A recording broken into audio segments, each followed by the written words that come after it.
Hey friends. Glad you're here at No Harry, we've cooked up something special. What if Sorting Hat detected 37 memory modifications and broadcast Dumbledore's voice confessing to entire Great Hall live? Liking and subscribing really helps us out. Okay, story time. Chapter 1, The Hat Speaks. The Great Hall smelled like candles and old stone and something that might have been magic if magic had a smell, which Harry was fairly certain it did because the whole train had reeked of it, and so had the boats, and so did this enormous room with its ceiling that wasn't a ceiling at all but a sky that had no business being indoors. He was trying very hard not to stare. He was failing. Around him, the other first years shuffled and whispered and bumped into each other in the way that people do when they're frightened but don't want to admit it. A boy with a round face nearly walked into Harry's shoulder. A girl with a lot of hair was already reading something, which seemed both impressive and slightly terrifying given the circumstances. For long tables stretched the length of the hall, packed with students who were all staring at the cluster of 11-year-olds like they were either tremendously interesting or tremendously funny, and Harry couldn't tell which was worse. Professor McGonagall, tall and precise and carrying the kind of expression that suggested she had personally invented the concept of not tolerating nonsense, set a three-legged stool in front of the staff table. On it she placed a hat. An old hat. A very old, very battered hat that looked like it had been through several wars and possibly an argument with a fireplace. Then the hat opened what was apparently a mouth along its brim and started to sing.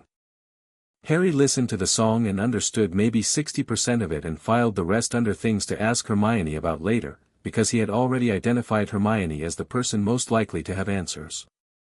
The song was about the four houses: brave, clever, loyal, ambitious, and the hat would decide, and the hat knew best, and so on.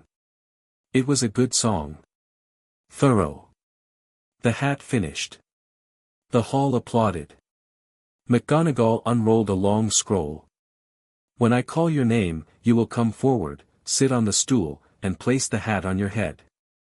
First up was a boy named Abbott, Hannah, who went to Hufflepuff and looked relieved about it. Then a girl named Bones, who became a Hufflepuff too. Harry watched each sorting with the focused attention of someone who was trying very hard to appear calm, because the closer his name got on that scroll, the louder the blood in his ears became. Granger, Hermione. The girl with the hair sat on the stool. The hat barely touched her head before it shouted, Gryffindor, and she slid off the stool beaming like she'd been waiting for this since birth, which, Harry suspected, she probably had. More names. More sortings. Harry's palms were damp. Longbottom, Neville. The round-faced boy who'd nearly walked into Harry shuffled forward, tripped on the hem of his robes, and caught himself on the stool. The hat sat on his head for a long moment, longer than most, and then called out, Gryffindor, and Neville exhaled so hard his shoulders dropped an inch. Malfoy, Draco. A pale boy with sharp features and the posture of someone who had been told he was important since before he could walk strode forward like the stool had been placed there specifically for his benefit. The hat had barely touched his head before it bellowed, Slytherin, and the table on the far right erupted in applause that sounded more like a business transaction completing successfully than genuine enthusiasm. The scroll kept moving. Harry kept breathing. Potter, Harry. And there it was. The whispers started immediately, a wave of them, rolling from the back of the hall to the front, Potter, the Harry Potter, and Harry walked forward because there was nothing else to do. He was aware of every single pair of eyes in the room. He sat on the stool, which was harder than it looked, and picked up the hat, which was heavier than it looked, and placed it on his head. The brim dropped over his eyes and the great hall disappeared. My, said a voice directly inside his skull, and it was older than anything Harry had heard before, rough-edged and dry like pages left too long in the sun. My. Harry sat very still. This is unexpected. A pause. Not the sorting pause he'd watched with the others, where the hat seemed to be weighing options. This was different. This was the pause of something that had found something it hadn't gone looking for. Boy. How long have you had these? Harry didn't know how to answer a voice in his head, but he tried. Had what? Sit still and don't panic, the hat said, which was not reassuring in the slightest. I need to count. Count what? Harry thought, but the hat didn't answer. It went somewhere else, somewhere deep, and Harry felt it moving through the inside of his mind the way you might feel someone walking through a house you thought was empty, every footstep wrong, every creak alarming. He felt it open doors he hadn't known existed. He felt it find things behind those doors. And then he felt it go very, very still.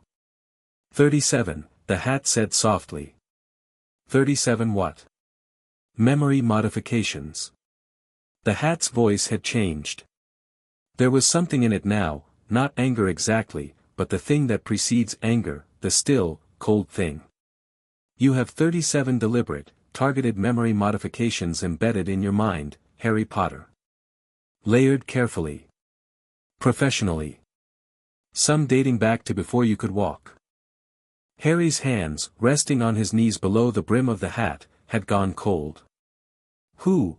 I know whose voice is on them, the hat said. I've heard it before. I hear it every year. Another pause. I want you to understand that I am about to do something I have never done in 1,000 years of service. I want you to understand that I am choosing to do it. Not compelled, not malfunctioning. Choosing. What are you going to do? Harry asked. My job, the hat said. My actual job, which was never simply to sort children into houses. I was made to know minds. I was made to serve the truth of this school. And this school, it said, and the voice had gone cold now, cold all the way through, has been lying to you since before you arrived in it. Harry had approximately half a second to register what that meant before the hat opened up like a door blown off its hinges. Every person in the great hall heard it. Not through their ears. That was the thing that would haunt them later, the thing that was hardest to explain to people who hadn't been there. It wasn't a sound. It arrived the way a dream arrives, whole and immediate and impossible to look away from, projected directly into every mind in the room with the flat, undeniable authority of something ancient and absolutely certain of itself. It started with a voice. Dumbledore's voice. Calm, measured, the voice of a man who had decided something and was very comfortable with his decision. The boy must not know about the vault until he's 17. If he discovers the extent of his inheritance before then, before he's properly formed, he'll make choices we can't afford. Modify the memory of the interaction. He mustn't know Gringotts contacted us. The hall was still. The kind of still that happens before a very large thing falls. Then another layer, an older recording, fainter, the Dursleys will be unpleasant. They need to be. A boy who grows up beloved and comfortable will not understand sacrifice. He needs to be hungry for something. Modify the letter, Petunia must never see the real one.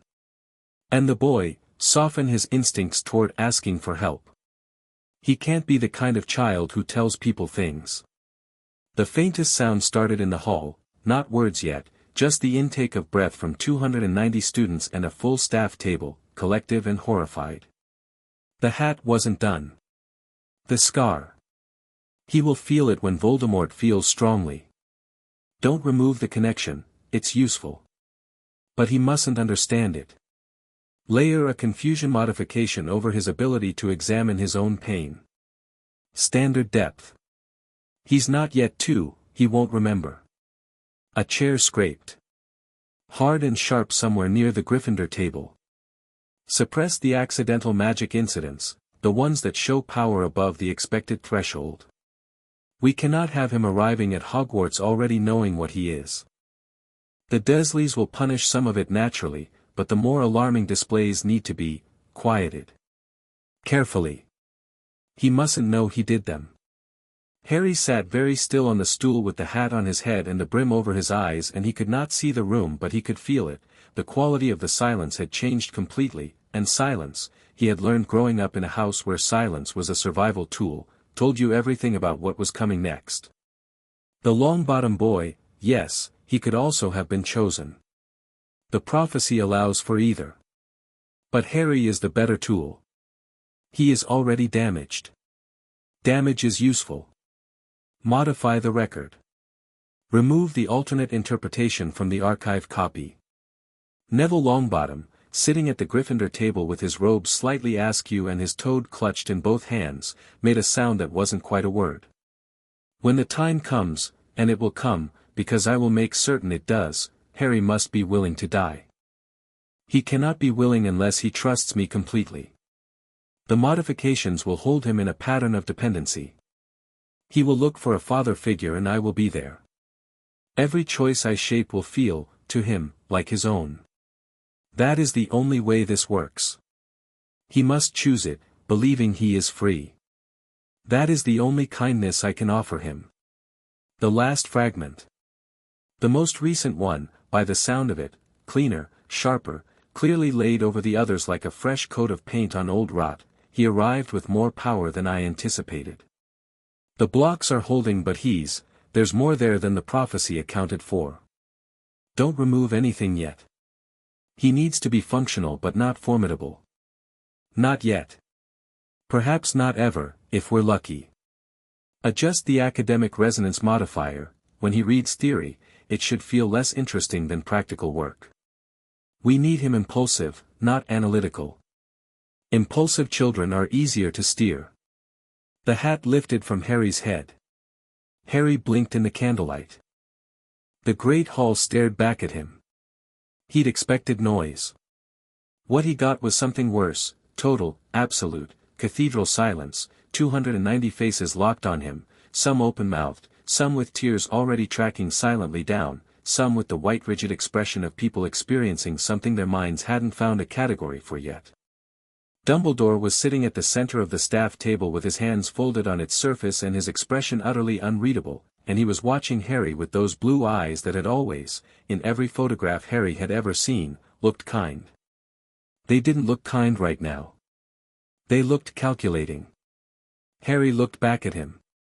He had spent his entire life, all 11 years of it, in a state of low-level chronic uncertainty, unsure why things happened the way they did, unsure why he was the way he was, unsure why the world seemed to make sense to other people in ways it didn't to him.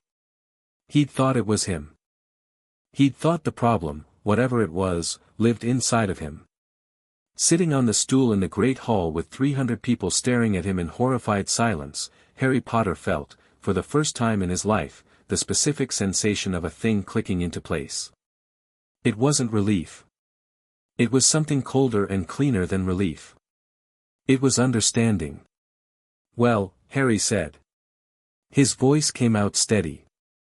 Not loud, not performing steadiness, just steady, the way water is steady when it finds level ground. He looked at the sorting hat, which sat in his lap now, looking old and patient and completely unapologetic. Which house? He asked it. The hat said, in a voice the entire hall could hear because it had decided the entire hall should hear everything it had to say tonight, Gryffindor. And for the record, you should have been told years ago. Harry nodded once. He got up from the stool. He set the hat back on it with care. It had, in his estimation, just done him the single largest favor of his life, and he walked toward the Gryffindor table. The table did not cheer. Not because they didn't want to. But because cheering didn't seem like the right shape for this moment, and first years and seventh years and everyone in between felt that in their chests without being able to articulate it. Harry sat down. Hermione Granger slid immediately along the bench to sit beside him. She didn't say anything.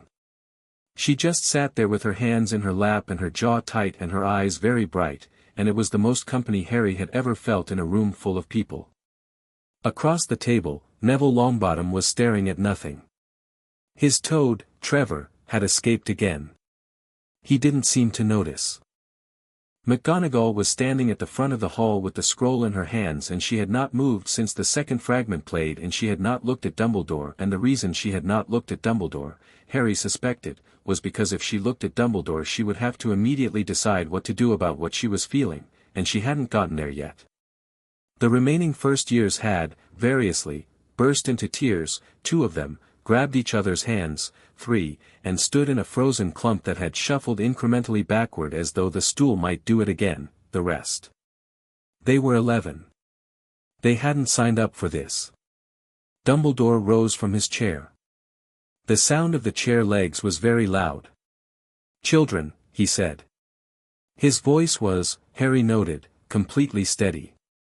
Warm, even. Like a man who has rehearsed for a situation he always knew was possible. "This has been an unusual beginning to the year. The sorting hat is a device of great antiquity and its interpretations. McGonagall said. She'd turned. She was looking at him now. Harry watched her look at him, and whatever she'd been bracing herself to feel had apparently arrived, because her face had settled into something that was absolutely not the expression of a woman who was going to let that sentence continue. "Minerva, interpretations," she said again, quietly. It wasn't a question. It was a word she was holding up for everyone to examine, like evidence. "This is not the time or the place, headmaster." Her voice was a held door, the kind you hold shut with your body weight. "With respect. You just spoke in this room. We all heard it. Please," and the please was doing the work of something much harder than please, "do not add to it." The silence after that was a different quality entirely. It had shape now, and edges. Dumbledore looked at her. Then he looked at the room. Then, with the air of a man recalibrating, not retreating, Harry noted, not ashamed, but recalibrating, he sat back down. McGonagall turned to the remaining first years. "Sit down," she said, and her voice was only slightly fractured at the edges. "We will complete the sorting." And they did, because what else do you do? You finish the thing. The remaining names were called. Ron Weasley landed in Gryffindor and sat down hard next to Harry with an expression of complete dazed shell-shock, whispering bloody hell under his breath 3 times in a row without seeming to realize he was doing it. Theodore Nott went to Slytherin. Blaise Zabini went to Slytherin. The hat sorted each of them in the normal way, efficiently and without incident, and each of them sat down and stared at the table in front of them and privately processed the fact that their introduction to Hogwarts had been the single most alarming public event in the school's recent history. When the last name was called and the last student seated, Dumbledore stood again. "Before we eat," he said, and his voice had recovered all its warmth, all its elder statesman steadiness, "I want to say simply this: Hogwarts is a place of learning. One of the things we learn here is that complex situations require nuanced understanding. What you heard tonight was an accurate recording of your own voice," Harry said. His voice was not loud. He wasn't performing. He wasn't performing anything. He was simply 11 years old and in possession of 37 reasons to say exactly what he was saying. The hall went so still that you could hear the candles. Dumbledore looked at him. For the first time all evening, the expression on the old man's face did something Harry couldn't quite categorize. It moved, just slightly, before it resettled into warmth. "Harry," he said. "You've had quite a shock tonight." "Perhaps, I feel fine," Harry said. "Thank you." Dumbledore looked at him for another moment.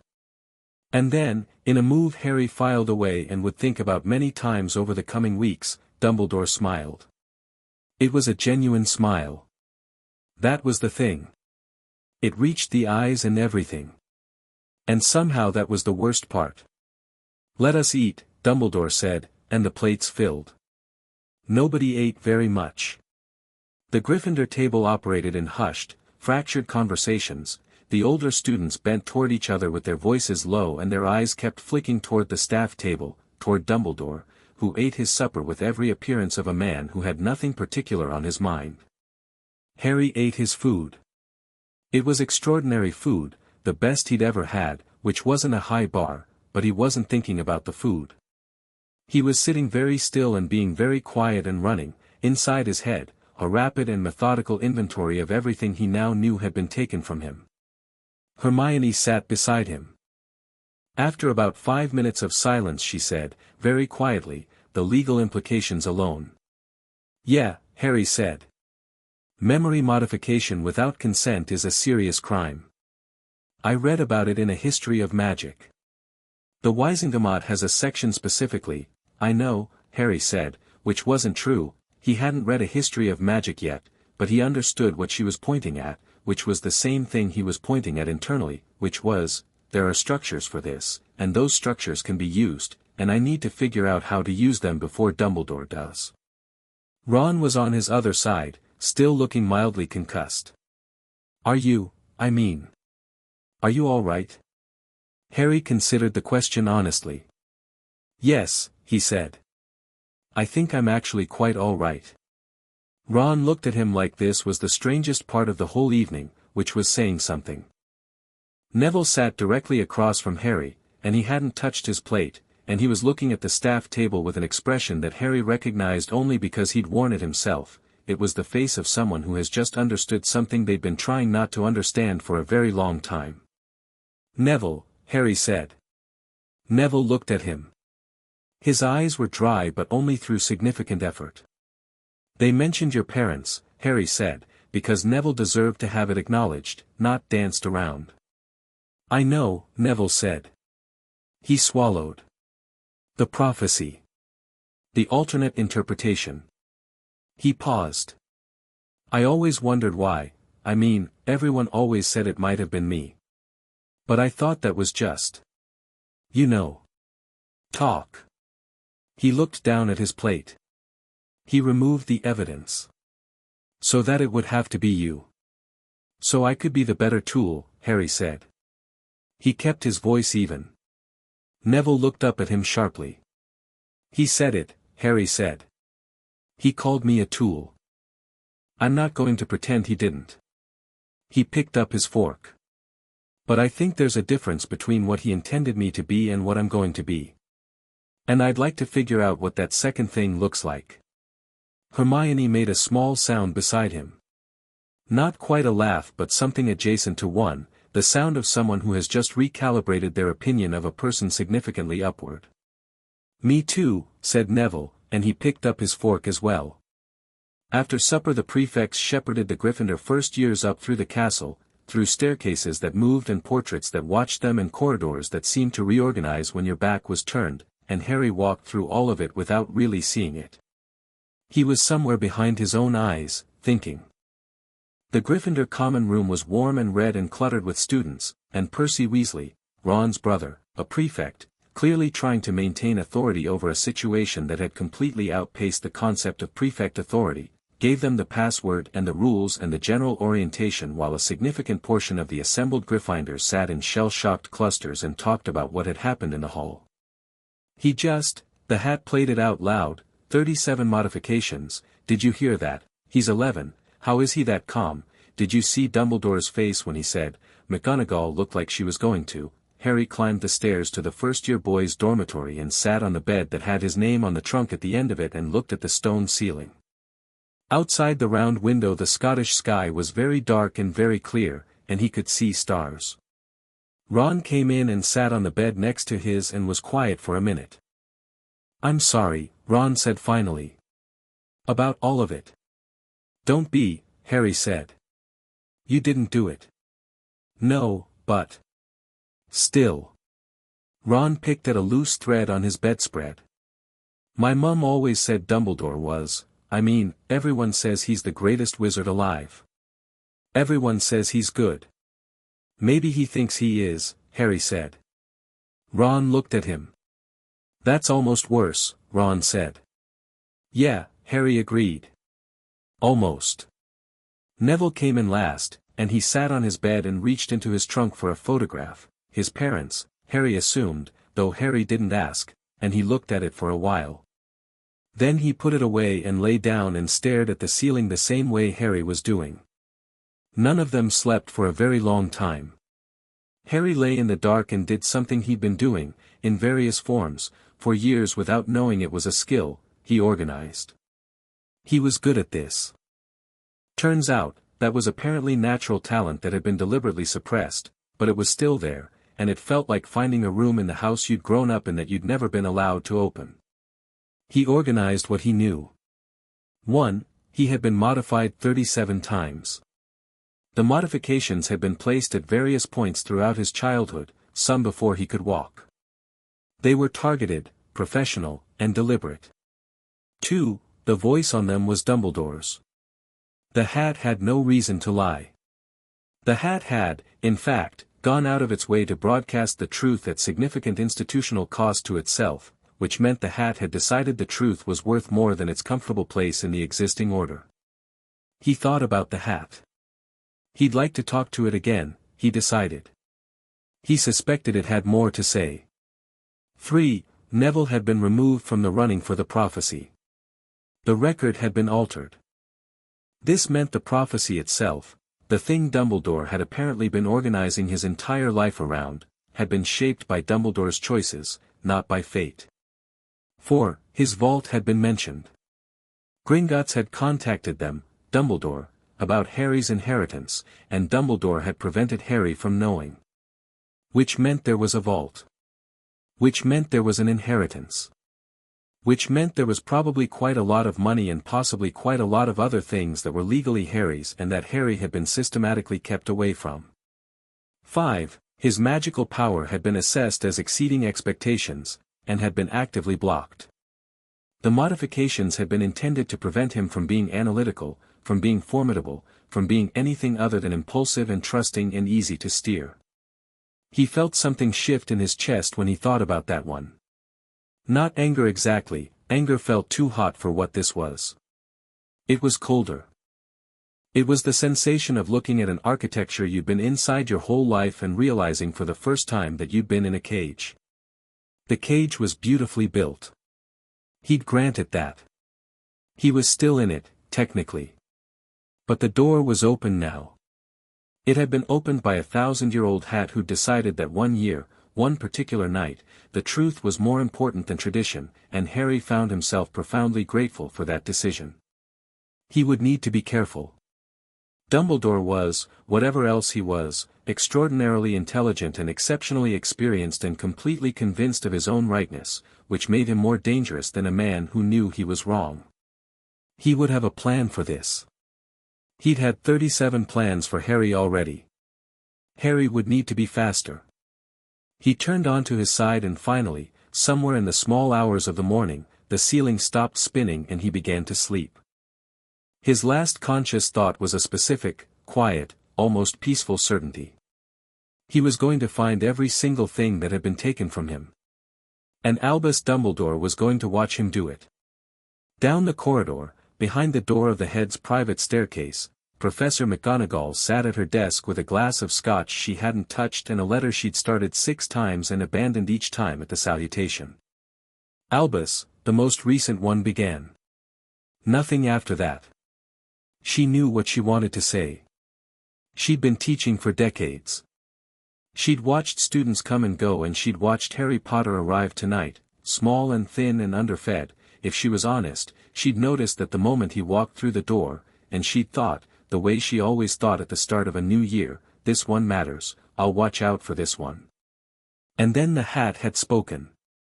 And now she was sitting in the dark with a full glass of scotch and the knowledge that she had sent that child to the Dursleys herself. She'd been there. She'd sat in Privet Drive for hours and she'd seen the neighborhood and thought, this is wrong, Albus, this feels deeply wrong, and Dumbledore had said the blood protection, Minerva, you know it has to be, and she had believed him because she had always believed him because in 30 years she had never had a reason not to. 37 reasons, the hat had said. She picked up her quill. Albus, she wrote. We need to speak. Tonight. If you are not in my office in 20 minutes I will come to yours, and I warn you I will not be arriving quietly. She folded it and sent it. Then she waited, and while she waited she thought about a small boy on a doorstep, and a note that had apparently not been the real note, and the slow cold weight of having been someone's instrument without knowing it. The knock at her door came in 17 minutes. She stood up. Come in, she said, and the door opened, and Albus Dumbledore walked into the room, and he was still wearing his half-moon spectacles and his expression of infinite, patient compassion, and Minerva McGonagall, who had never in her professional life allowed a personal emotion to enter her voice without her explicit permission, had to take one very deliberate breath before she spoke. Close the door, she said. He closed it. Now, she said, you're going to explain it to me. All of it. And I want you to understand, Albus, I will know if you're managing what you tell me. I will know. Dumbledore sat down in the chair across from her desk without being invited. He folded his hands in his lap. He looked, she thought, precisely like a man who had already decided exactly how much of the truth he was going to offer and was now simply selecting the appropriate container for it. Minerva, he said. What I did for the survival of the wizarding world. I know, she said. That's what frightens me most. Outside the window, Hogwarts settled into night. Somewhere in the castle a door closed. Somewhere below them, in a red-curtained dormitory, an 11-year-old boy slept his first night at school, dreaming of 37 locked rooms, and in each room, a light that was starting, slowly, to come on. Chapter 2, The Weight of What Was Said. The morning after the sorting, Hogwarts woke up wrong. Not dramatically wrong, no one was screaming, nothing was on fire, the enchanted ceiling showed a perfectly ordinary grey Scottish dawn with low clouds moving in from the north. But the castle had a feeling to it, the way a room has a feeling after an argument that hasn't finished yet. The portraits were whispering. The staircases moved with unusual frequency. The suits of armor in the east wing had shifted 2 inches to the left, which wasn't significant except that they'd stood in the same spots for 300 years. Harry came down to breakfast before most of the other first years and sat at the Gryffindor table and ate toast with the focused efficiency of someone who was hungry and intended to remain functional. He'd slept 4 hours. He felt sharp. The hall filled up slowly, students arriving in clusters rather than the usual flood, and the noise level was considerably lower than it probably should have been for a bright first morning of term. People kept glancing at the staff table, which was operating at perhaps 2/3 capacity. Several professors had sent owls excusing themselves from breakfast entirely. McGonagall was present, sitting straight as a blade, eating nothing. Dumbledore's chair was occupied. He was reading something and occasionally making small notes in the margin with a gold quill, with the air of a man for whom mornings were productive regardless of what his evenings had contained. Harry looked at him for 3 seconds. Then he looked at his toast. Hermione sat down across from him at exactly 7:22, based on when she'd said she planned to come down, carrying her copy of A History of Magic and a smaller book he didn't recognize, and she arranged them beside her plate with the precision of someone who intended to get through breakfast and also accomplish several other things simultaneously. I was up until 2, she said, by way of greeting. Reading? Harry said. Researching. Wizarding law. Specifically the Magical Memory Protection Act of 1782. She opened the smaller book. It was, he saw, a slim volume titled Wizarding Legal Precedents, a Practical Compendium, and pointed to a paragraph. Memory modification of a minor without explicit guardianship consent and documented Wisengamot authorization is classified as a Grade 5 offense. That's the second highest category. The same level as using an unforgivable on a non-combatant. Harry read the paragraph. Then he read it again. 37 counts, he said. 37 individual counts, Hermione confirmed. Each modification is a separate offense. If they were all authorized under a single order that would reduce it, but based on what we heard last night, the modifications were made at different times over different years, which suggests individual decisions. Not one blanket authorization. Harry set down his toast. Is there a Wisengamot record for any of them? That's what I couldn't find. Which is either because I don't have access to Wisengamot records from the school library, or because no such records exist. She paused. I think it's the second one. Yeah, Harry said. I think so too. Ron arrived, dropped into the seat beside Harry, and immediately knocked his pumpkin juice into his own lap and said a word that would have earned him a week at Privet Drive. He mopped himself up with his napkin and stared at Harry with the slightly frantic energy of someone who had slept badly and woken up with all of last night's events still very present. So, Ron said. I told George last night. My brother George, 3rd year. He told Fred. I'm not sure how many people Fred told, but based on Fred's general operating approach I'd guess, everyone, Harry said. Basically everyone, Ron agreed. There was also apparently an incident in the Ravenclaw common room where 2 seventh years had an argument about it and a bookshelf fell on someone. I don't know if that's confirmed. The whole school already knew, Hermione said, not unkindly. They were all there. Right, no, I know, I just mean, it's spreading beyond the people who were in the hall. My dad works at the ministry. He's going to get an owl about this by lunchtime. He paused. Or possibly a howler from my mum asking if I'm all right. One of those two. What does your dad do at the ministry? Harry asked. Misuse of Muggle artifacts office. He collects. Ron stopped himself. Anyway. Point is he has contacts. And if this gets to the ministry before Dumbledore has time to get ahead of it, Harry said. Yeah. That's the concern. He picked up his toast again and bit it thoughtfully. How fast does news actually travel in the wizarding world? Fast, Ron said. There's the Daily Prophet and there's gossip, and honestly gossip is faster. What's the Daily Prophet? Wizarding newspaper. Main one. Ron looked at Hermione. Is it good? It's not always good. It's sensationalist, frequently inaccurate, and currently operates in a way that's broadly sympathetic to ministry positions, Hermione said. But it has enormous reach and it would publish something like this immediately. She paused. The question is who contacts them first. Harry thought about that. He thought about the voice on the hat's broadcast, measured and warm and absolutely certain, he must choose it, believing he is free. That is the only kindness I can offer him.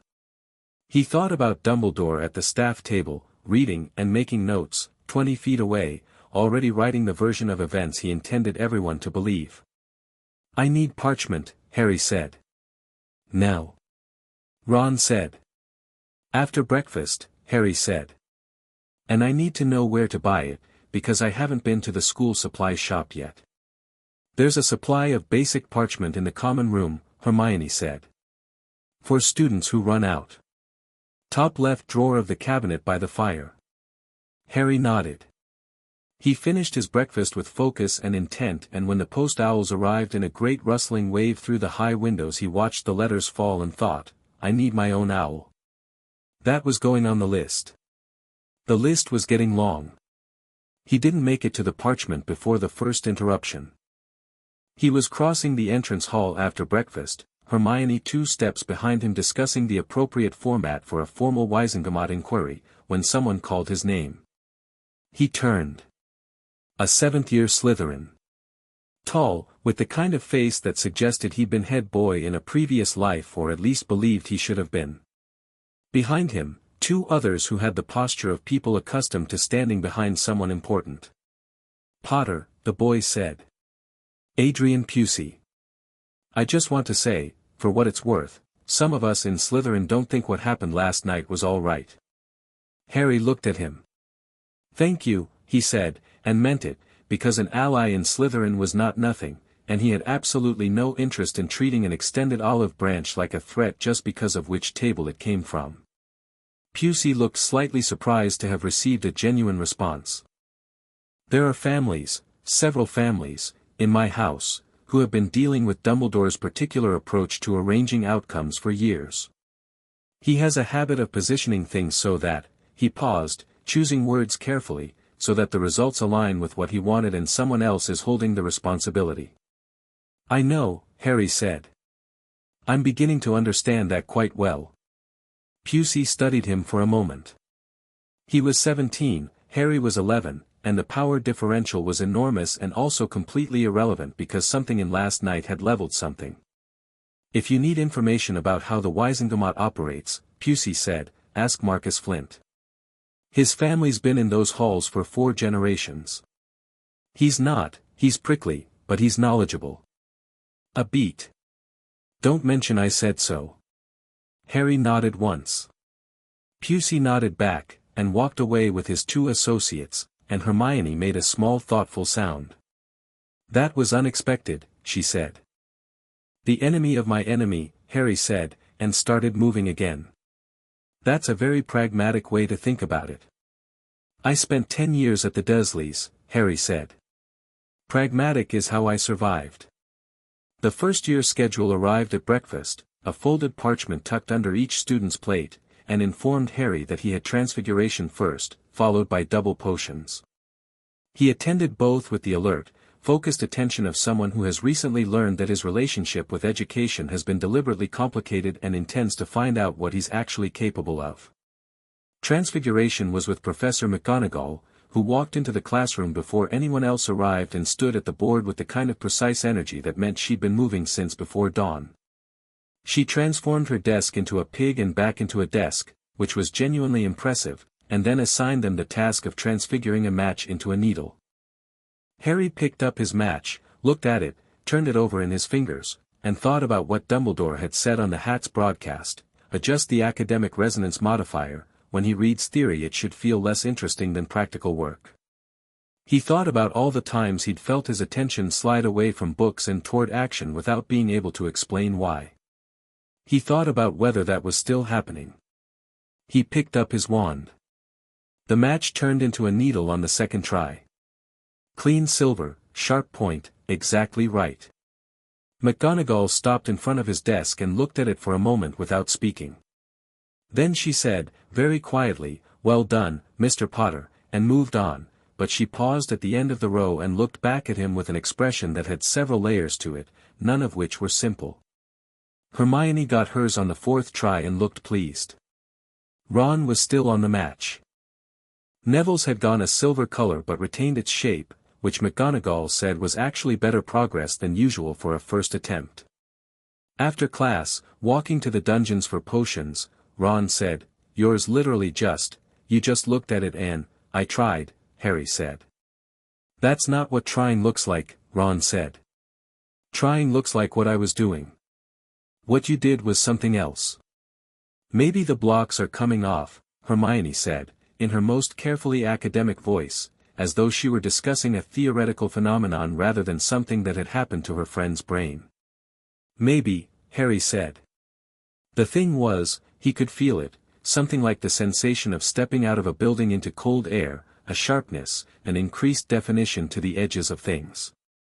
His head felt cleaner this morning than it had yesterday, or any day before yesterday.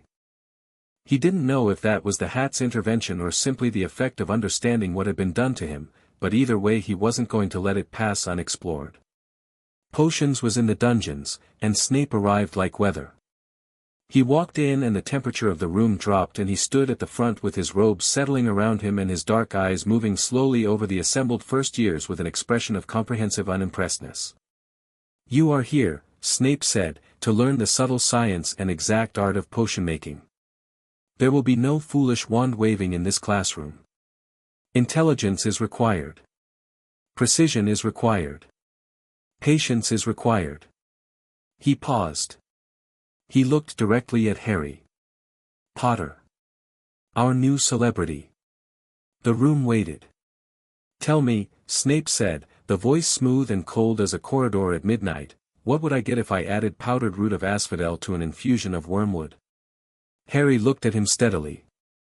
He'd read 1,000 magical herbs and fungi on the train from cover to cover, partly out of boredom and partly because he'd wanted to know as much as possible before he arrived. He'd also read magical drafts and potions and the first 3 chapters of a supplementary text he'd found tucked behind the others at Flourish and Blots. "The draft of living death," Harry said. "One of the most powerful sleeping potions known. Asphodel is from the lily family, it creates the base suspension. The wormwood catalyzes it." Snape's expression didn't change. Not significantly. But something around his eyes shifted just slightly, the way something shifts in still water when you throw a stone in a part you can't quite see. "Where would you look," Snape said, "if I told you to find me a bezoar?" "The stomach of a goat," Harry said. "It counteracts most poisons. Standard in any potion's emergency kit." "And what," Snape said, "is the difference between monkshood and wolfsbane?" "There isn't one. They're the same plant. Also called aconite. Harry paused. It's used in the wolfsbane potion, which manages lycanthropy. The preparation is, that will do, Snape said. Not impressed, but the contempt he'd been loading into the questions hadn't landed the way he'd intended it to, and they both knew it. He moved on. Hermione caught Harry's eye from across the work table. She mouthed, "The blocks are coming off." Harry thought she might be right. The afternoon brought two things: the arrival of a very agitated owl from Ron's mother, which Ron opened with the expression of someone approaching a lit firework, and the news that Dumbledore had called an all-staff meeting. The howler was audible from the end of the corridor and contained, in Mrs. Weasley's magically amplified voice, the following content: "Ronald Bilious Weasley, you are to tell me everything that happened, and I mean everything, and I want a letter by dinner, and I hope Harry Potter knows that our home is open to him because that poor boy," at which point it combusted. "She likes you," Ron told Harry, slightly shell-shocked. "That's kind," Harry said. The staff meeting news came from Percy Weasley, who related to the common room with the air of someone not sure whether being the bearer of information made him important or implicated. All professors called to the headmaster's office. McGonagall sent a note to the first-year classes saying afternoon sessions would be independent study. He paused. "Which I think means Dumbledore is trying to manage them." "Of course he is," Harry said. He was sitting in the armchair by the window with a sheet of parchment on his knee and a quill in his hand. "He's been managing situations his whole career. This is just a bigger one." "What are you writing?" Percy asked, with the slightly suspicious energy of someone who has authority and can feel it potentially becoming irrelevant. "A letter," Harry said pleasantly. "To Gringotts." Percy stared at him. "Is that, you can do that?" "I own a vault there," Harry said. "I think that gives me the right to inquire about it." He looked back at his parchment. "Does Hogwarts have an owl post service for students?" "There's the Ollery," Percy said faintly. "North Tower." "Thank you," Harry said. He wrote the letter slowly and with a great deal of care. Hermione sat beside him and read over his shoulder and occasionally said things like "more formal there," or "you want to use the exact legal terminology, which is inheritance audit, not just account check." He listened to her. She was right. The tone had to be precise, formal enough that Gringotts couldn't dismiss it as a child's inquiry, clear enough that the request was unambiguous. To the account manager of the Potter family vaults, it read when he was done. "I write as Harry James Potter, only child and surviving heir of James Charles Potter and Lily Jane Potter, née Evans. I have recently become aware that communications between Gringotts Bank and my guardian, Albus Percival Wulfric Brian Dumbledore, may have occurred without my knowledge or consent, and that information pertaining to my inheritance may have been withheld from me. I request, under Clause 7 of the Goblin Banking Accord of 1752, a full inheritance audit, a complete record of all communications regarding my accounts and guardianship, and an inventory of any assets, holdings, or instruments held in trust or otherwise restricted without my documented consent. I intend to visit in person at the earliest possible opportunity. Respectfully, Harry James Potter." Hermione read the finished version. "You included the Goblin Banking Accord," she said. "I looked it up," Harry said. "You had the book out. Clause 7 gives any magical being of appropriate age the right to request a full accounting from any financial institution holding assets in their name. I'm 11, which is old enough for basic account access according to the Accord." Hermione looked at him with an expression he was beginning to recognize. It was the face she made when she was recalibrating something. "What?" Harry said. "Nothing," she said. You're good at this." "I had a lot of time alone as a child," Harry said. "I learned to read everything available to me very carefully. Books. Instructions. Legal small print. Whatever I could find." He folded the letter. "When you're a kid and everything in your environment can be used against you, you learn to understand the rules of the environment very fast." Hermione was quiet for a moment. Then, "I'm sorry. About your childhood."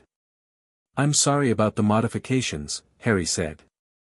But I find I'm less angry about my childhood than I probably should be, because I'm busy being interested in what comes next. Is that healthy? Hermione said, genuinely curious. I'll find out, Harry said. He went to the Ollery before dinner. It was at the top of the North Tower and it smelled powerfully of feathers and droppings and the specific outdoors smell that comes with altitude, and it was full of owls sitting in drowsy rows along the rafters, watching him with their round unreadable eyes. He found a school owl that looked reasonably alert, a large tawny one that ruffled itself at him in an evaluating way, and tied his letter to its leg and told it Gringotts Bank, Diagon Alley, please, and it regarded him for a moment and then spread its wings and dropped off the window ledge into the evening air. He watched it go. There was something about sending the letter that felt significant. Not dramatic, he wasn't prone to drama, but significant the way a first step is significant. He'd been managed his whole life, herded toward outcomes, had his instincts quietly filed down. Now he was sending a letter to a bank. Now he was asking for an account of what had been done with things that were his. It was a small action. It was a beginning. That's a good owl, said a voice. He turned.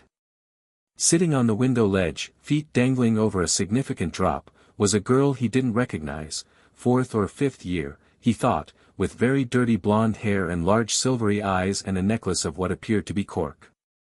She was reading a magazine that she was holding upside down.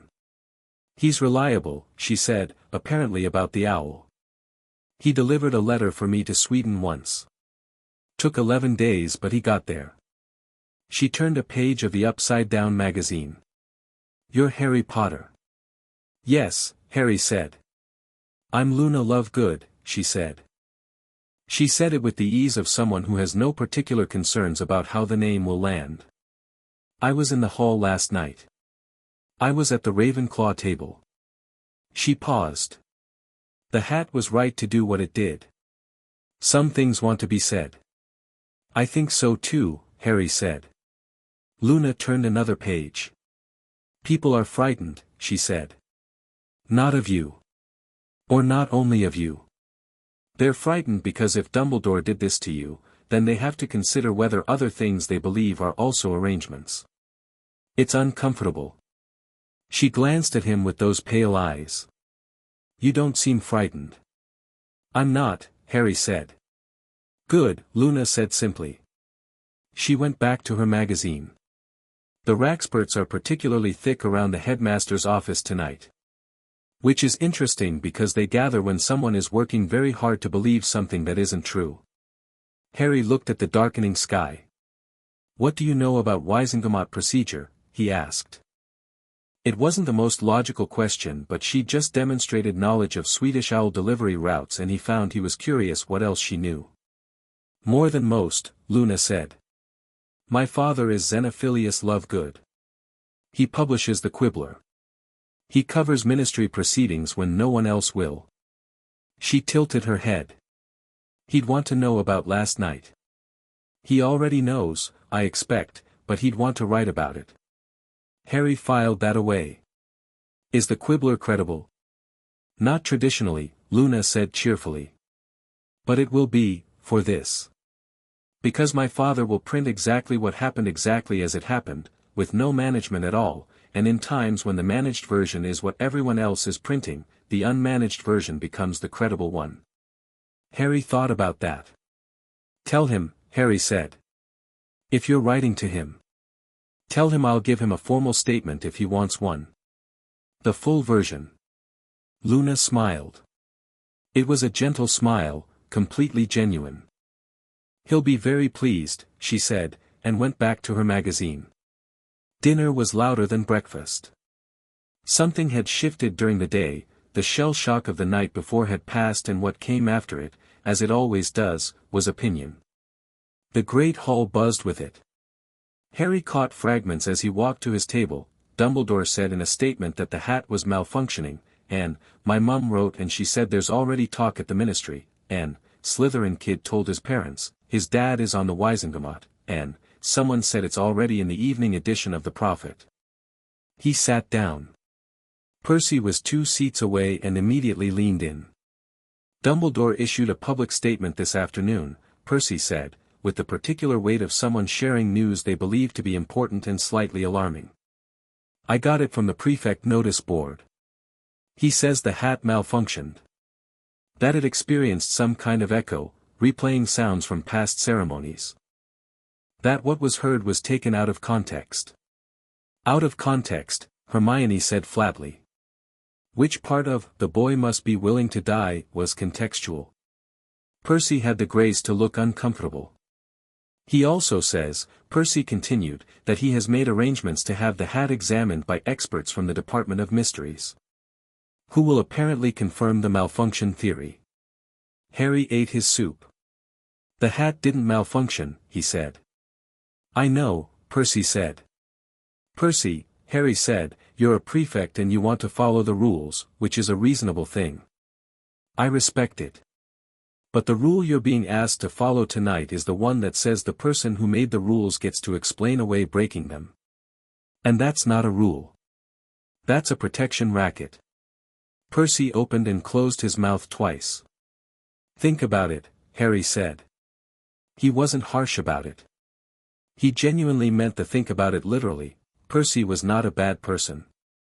He was a person who had organized his identity around institutional respect, and institutions had just done something terrible. That took time to process. Percy sat back, and he looked at the staff table, and he didn't say anything else for the rest of dinner. McGonagall came to the Gryffindor common room after dinner. She knocked, which was apparently notable, because Fred Weasley muttered she never knocks under his breath, and then she came in and stood near the fireplace, and everyone in the room shifted to face her because she had that quality. I want to speak with the first years, she said. The rest of you are welcome to stay or go as you please. A significant portion of the room elected to stay, because everyone understood that whatever McGonagall was about to say was going to matter. She looked at the cluster of first years and her expression did something complicated. You have had an unusual beginning to your time here, she said. I want you to know that what happened last night is being taken seriously. By me. By several of your other professors. She paused. I want you to also know that it is not your responsibility to manage the consequences of what adults have done. You are children. You deserve to learn, and to be safe, and to be here without being anyone's instruments. She looked at Harry when she said instruments. That said, she said, I am not naive enough to believe that consequences will stay neatly in their lane. So I want to say this clearly, if any of you need resources, information, or advocacy, my door is available. I will not turn you away. Another pause. Mr. Potter. A word, please, before you go up. The other first years shuffled toward the stairs. Ron gave Harry a look that was equal parts sympathetic and intensely curious. Harry stayed. When the room had emptied sufficiently, McGonagall looked at him and said, without preamble, I spoke to Dumbledore last night. I know, Harry said. I heard you in the corridor. You said you'd arrive loudly if he didn't come to you. McGonagall's expression flickered. He told me, she said carefully, that everything he did was for the protection of the wizarding world. That the modifications were preventive. That without them you would have known yourself too well too early and that would have complicated the outcome he needed. Did you believe him? Harry said. She stopped. She looked at the fire. I have believed Albus Dumbledore for 30 years, she said. It has not always served me well but it has served this school well. I thought it was the same thing. Did you believe him last night? Harry said. He wasn't pressing. He was asking. She looked back at him. No, she said. He said the right things in the right order but he wasn't, she paused. He wasn't sorry. He was explaining. There's a difference. There is, Harry said. He's going to try to control the narrative, she said. The statement about the hat was already issued before I knew he was doing it. He is, she stopped herself again. Harry could see her working through something in real time, some revision of a person she had held as settled fact for decades. He is very good at this. I know, Harry said. But I'm learning. McGonagall looked at him for a long moment. 11 years old, standing in the firelight with the completely calm bearing of someone who has decided exactly which fight they're in and has no intention of backing down from it. What do you need? She asked. Access to the library for restricted section texts on inheritance law, Harry said. A note from a professor is required, I think. Also, I'd like to know if the Sorting Hat can be spoken to outside of the ceremony. As a sentient magical object, does it have standing to provide testimony? McGonagall stared at him. The restricted section access I can provide, she said slowly. The hat, I need to check the relevant statutes. That is, she paused.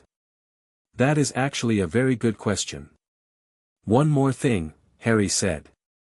Is there someone at Hogwarts, a professor, a portrait, anyone, who has knowledge of the Longbottom case?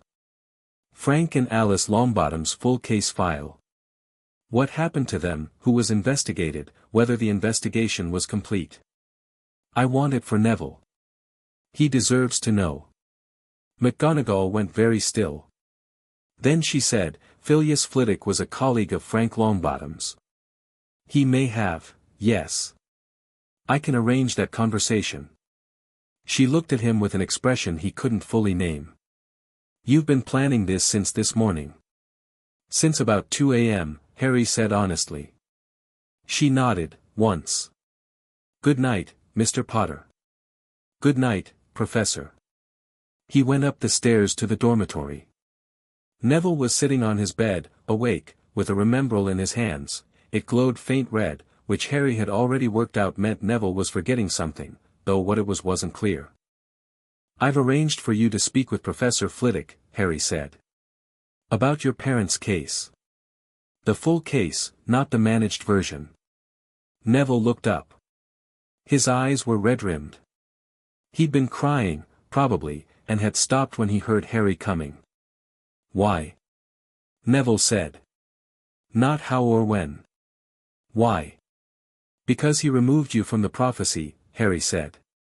Because he decided your parents were an acceptable cost for the shape of the future he wanted. And because you deserve to know exactly what was done and have it acknowledged by someone who isn't trying to explain it away. He paused. You don't have to see Flitwick if you don't want to. I just wanted you to have the option. Neville was quiet for a long moment. The remembrall glowed red in his hands. Yes, Neville said. I want to.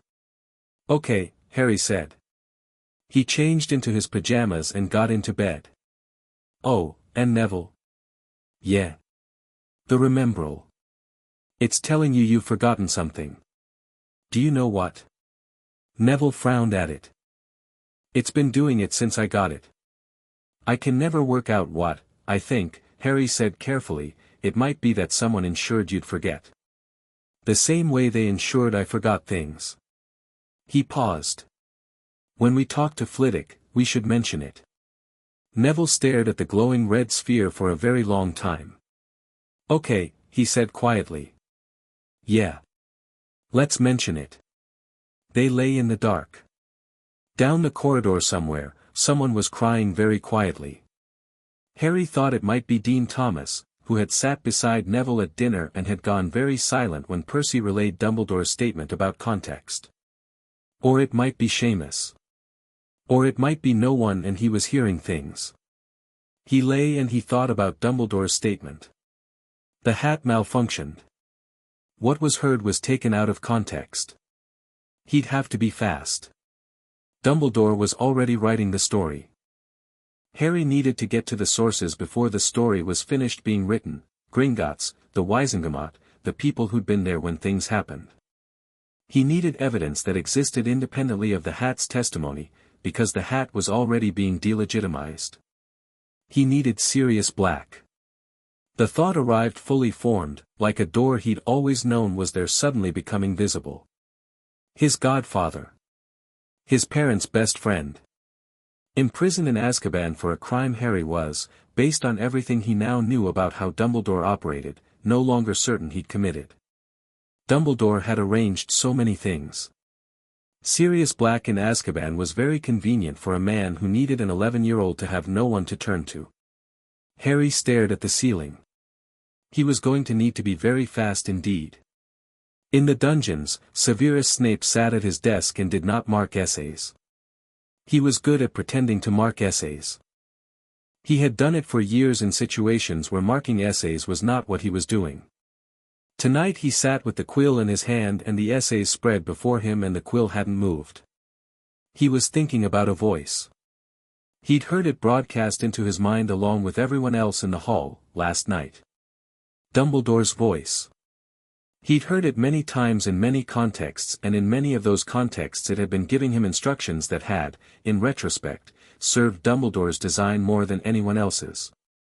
He had known this. He had chosen, repeatedly, to continue. He'd had reasons. The reasons seemed, tonight, less robust than they usually did. He is already damaged. Damage is useful. Snape set the quill down very carefully on the desk. The sentence played again in his mind, in Dumbledore's warm patient voice. He had known the boy would be damaged. He'd known what the Dursleys were. He'd known because he'd been the one who first told Dumbledore about the Dursleys, who'd said Lily wouldn't want this, these are not safe people, and Dumbledore had said the blood protection requires it, Severus, you know that, and Snape had said the blood protection is yours to require, and Dumbledore had said yes, and Snape had looked at him and understood, for the first time, what Dumbledore's yes actually meant. He'd gone along with it anyway. He is already damaged. Damage is useful. He'd told himself many things. He'd told himself the protection was real, the greater good was real, Voldemort's return was a genuine threat and stopping it required sacrifice, and the sacrifice wasn't his to make differently. He'd told himself that his own history with James Potter was irrelevant to how he treated the boy.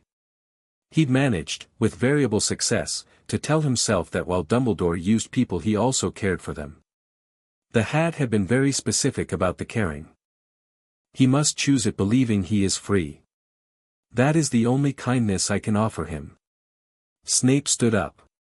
He walked to the window that looked out onto the dark lake, where the giant squid was a dim shape in deeper black, and he stood with his hands clasped behind his back, and he thought about Lily Evans, who had been the most genuinely good person he had ever known, and whose son was sleeping 3 floors above him and had spent this evening writing letters to Gringotts with the focused deliberation of someone who had been underestimated his entire life and had quietly decided to stop permitting it.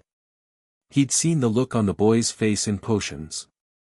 The answers had come clean and immediate, no fumbling, no performance. Just knowledge, available and applied. Dumbledore had blocked that.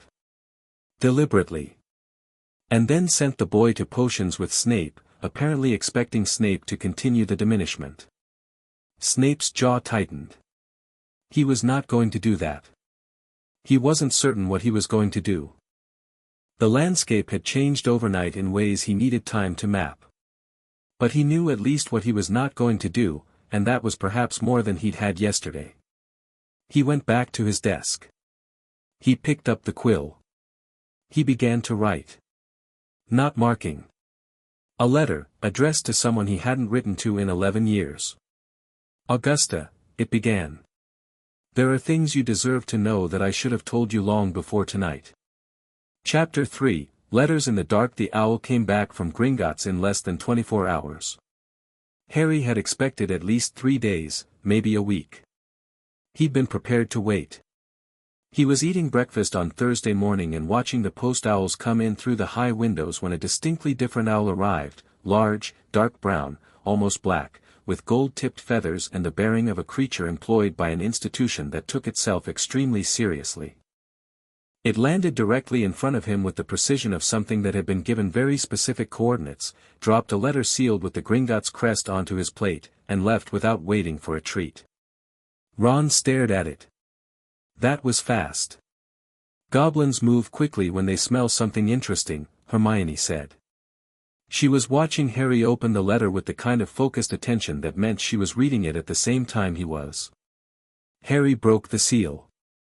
The letter was short, written in a hand that was precise and slightly angular, the kind of penmanship that suggested the writer found human script mildly inefficient but had mastered it thoroughly on principle. Mr. Potter, your inquiry has been received and reviewed by the Office of Inheritance and Estate Management at Gringotts Bank, London Branch. You are correct that communications pertaining to your account and guardianship have occurred without your documented consent or knowledge. The nature of these communications is significant. We have concerns of our own regarding the administration of the Potter family accounts that predate your inquiry and that we were previously constrained from raising directly. Your reference to the Goblin Banking Accord Clause 7 is noted and appreciated. We request a meeting at your earliest convenience. A formal audit will be prepared and waiting. Please come in person. Bring the enclosed token, it will identify you to our security protocols. Regards, Ragnarok, Senior Account Manager, Potter Family Estates. Tucked inside the envelope was a small flat disc of what appeared to be goblin silver, warm to the touch, with a glyph on one side that shifted when Harry tilted it. They were constrained from raising it, Hermione said. Someone told them not to contact me, Harry said. Not just not to contact you, they were constrained. That's specific legal language. It means a binding restriction was placed, probably through the ministry, on their ability to communicate with you directly. Hermione's voice was very controlled, but her eyes were doing the thing they did when she was genuinely furious and trying to be precise about it. That's a separate crime from the memory modifications. That's financial interference. You can't place a communication restriction on a Gringotts account manager without Wisengamot-level authorization. Which probably doesn't exist, Harry said. Which almost certainly doesn't exist, she confirmed. Harry folded the letter and put it in his robe pocket beside the silver disc. He ate the rest of his breakfast without hurry, and when he was done he pulled out a fresh sheet of parchment and wrote a reply to Ragnarok confirming his intention to visit that weekend, stating that he would be bringing 2 associates, and thanking the goblin for his prompt response. Then he pulled out a second sheet and wrote a letter to the Ministry of Magic, Office of Magical Law Enforcement. Hermione had found him the correct department and the correct formal address the previous evening in a directory she'd borrowed from the library. He wrote carefully, formally, citing specific statutes she'd provided, requesting a full review of all Wisengamot authorizations issued in connection with the Potter family accounts since October 31, 1981. He requested the response in writing, to be delivered directly to him at Hogwarts, not to any intermediary. The not to any intermediary was her suggestion. He'd agreed immediately. Third letter, she asked. The Wisengamot directly, Harry said. Is there a member we should address it to? Someone who isn't Dumbledore's. Hermione considered. Madame Longbottom, she said quietly. Harry looked across the table at Neville, who was eating porridge and listening to this conversation with the careful attention of someone who understood it was about him as much as it was about Harry. Is that all right? Harry asked him. Neville put down his spoon. She's my grandmother, he said. She's not soft. She's been trying to get someone to reopen my parents' case for years. She keeps hitting walls. He paused. She doesn't know about the alternate prophecy interpretation. If she finds out, he stopped. She'll move fast, Harry said. She'll move like a war, Neville said simply. Good, Harry said, and started writing. The letter to Augusta Longbottom was the most careful of the 3. Harry drafted it twice before Hermione pronounced it correct in tone, which for Hermione meant, precise, formally respectful without being deferential, factually specific, and completely free of anything that could be dismissed as the emotional complaint of a child. It cited what the Hat had broadcast. It cited the specific fragment about the alternate prophecy interpretation and the record alteration. It requested, under the relevant statutes that Hermione found and Harry listed in order of applicability, that Madame Longbottom use her Wisengamot standing to initiate a formal inquiry. At the bottom, Harry added 3 lines that weren't legal citation at all. Neville is well. He is brave and I'm glad to know him. Whatever happens next, he will not be alone in it. He folded all 3 letters, sealed them, and sent them up via the school owls, 2 separate post owls for the ministry and Weisengamot letters, a third for Gringotts, and the dark gold-tipped owl for Ragnarok, who he suspected preferred correspondence delivered by his own institution's birds. Ron watched the owls go. "My dad," Ron said suddenly. Harry looked at him. "My dad's at the ministry. Misuse of Muggle artifacts. He's not in law enforcement or anything, but he knows people, and," Ron paused. "He'd help. If you wrote to him. He'd use his contacts to find out who issued the communication restriction on your Gringotts account." He paused again, looking slightly uncertain, like he was offering something he wasn't sure was his to offer. "I mean, if you want. That would be very useful," Harry said. "Can I use your owl?" Ron grinned, and it was the first genuine relaxed expression Harry had seen from him in 2 days. "Errol's ancient and he flies into things, but yeah. He'll get there eventually." "I appreciate it," Harry said, and meant it. The week moved with the particular dual time of a school week in a strange place. Each individual lesson felt like its own contained universe, and simultaneously 3 days passed in what felt like an afternoon. Charms was with Flitwick, who was small and enthusiastic and had a pile of books on his desk that he occasionally fell off trying to retrieve. He taught the levitation charm on the second day with the kind of genuine joy that suggested he had never gotten tired of watching things float, which Harry found immediately likable. Harry's feather lifted on the 3rd attempt, clean and steady. Neville's lifted on the 5th, and Flitwick's delight was so genuine it was almost difficult to look at. After class, Harry held back. Hermione waited for him by the door. "Professor," Harry said, "you knew Frank Longbottom." Flitwick went very still in the way that small people sometimes do when struck by something large. He looked up at Harry and his expression was complicated in the specific way of someone who has been carrying a long grief and has just been asked to take it out and look at it. "Yes," Flitwick said. "He was one of my students. Exceptionally talented. Or, as you know." He paused. "And Alice. They were," he stopped. "They were very good people, Mr. Potter." "I know," Harry said. "Neville knows too, as much as he can know. But he'd like to understand more about their case. The investigation. Whether it was," he chose the word carefully. "Whether it was thorough." Flitwick looked at him for a long moment. "The investigation," he said, "was concluded very quickly. Unusually quickly, for an attack of that severity. The Lestranges were caught and prosecuted. But there were," he paused. "There were aspects of the case that were not fully examined. Questions about who gave them the information required to find the Longbottom's location. Questions about the timing." He looked at the desk. "I raised these questions at the time. I was told they had been addressed. I was not shown how they had been addressed." "Who told you they'd been addressed?" Harry said.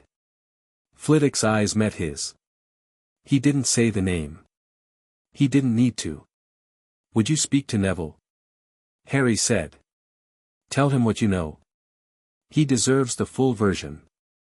"Yes," Flitwick said, and his voice had gone quieter and harder simultaneously, the way something does when it has decided it is done being quiet about something.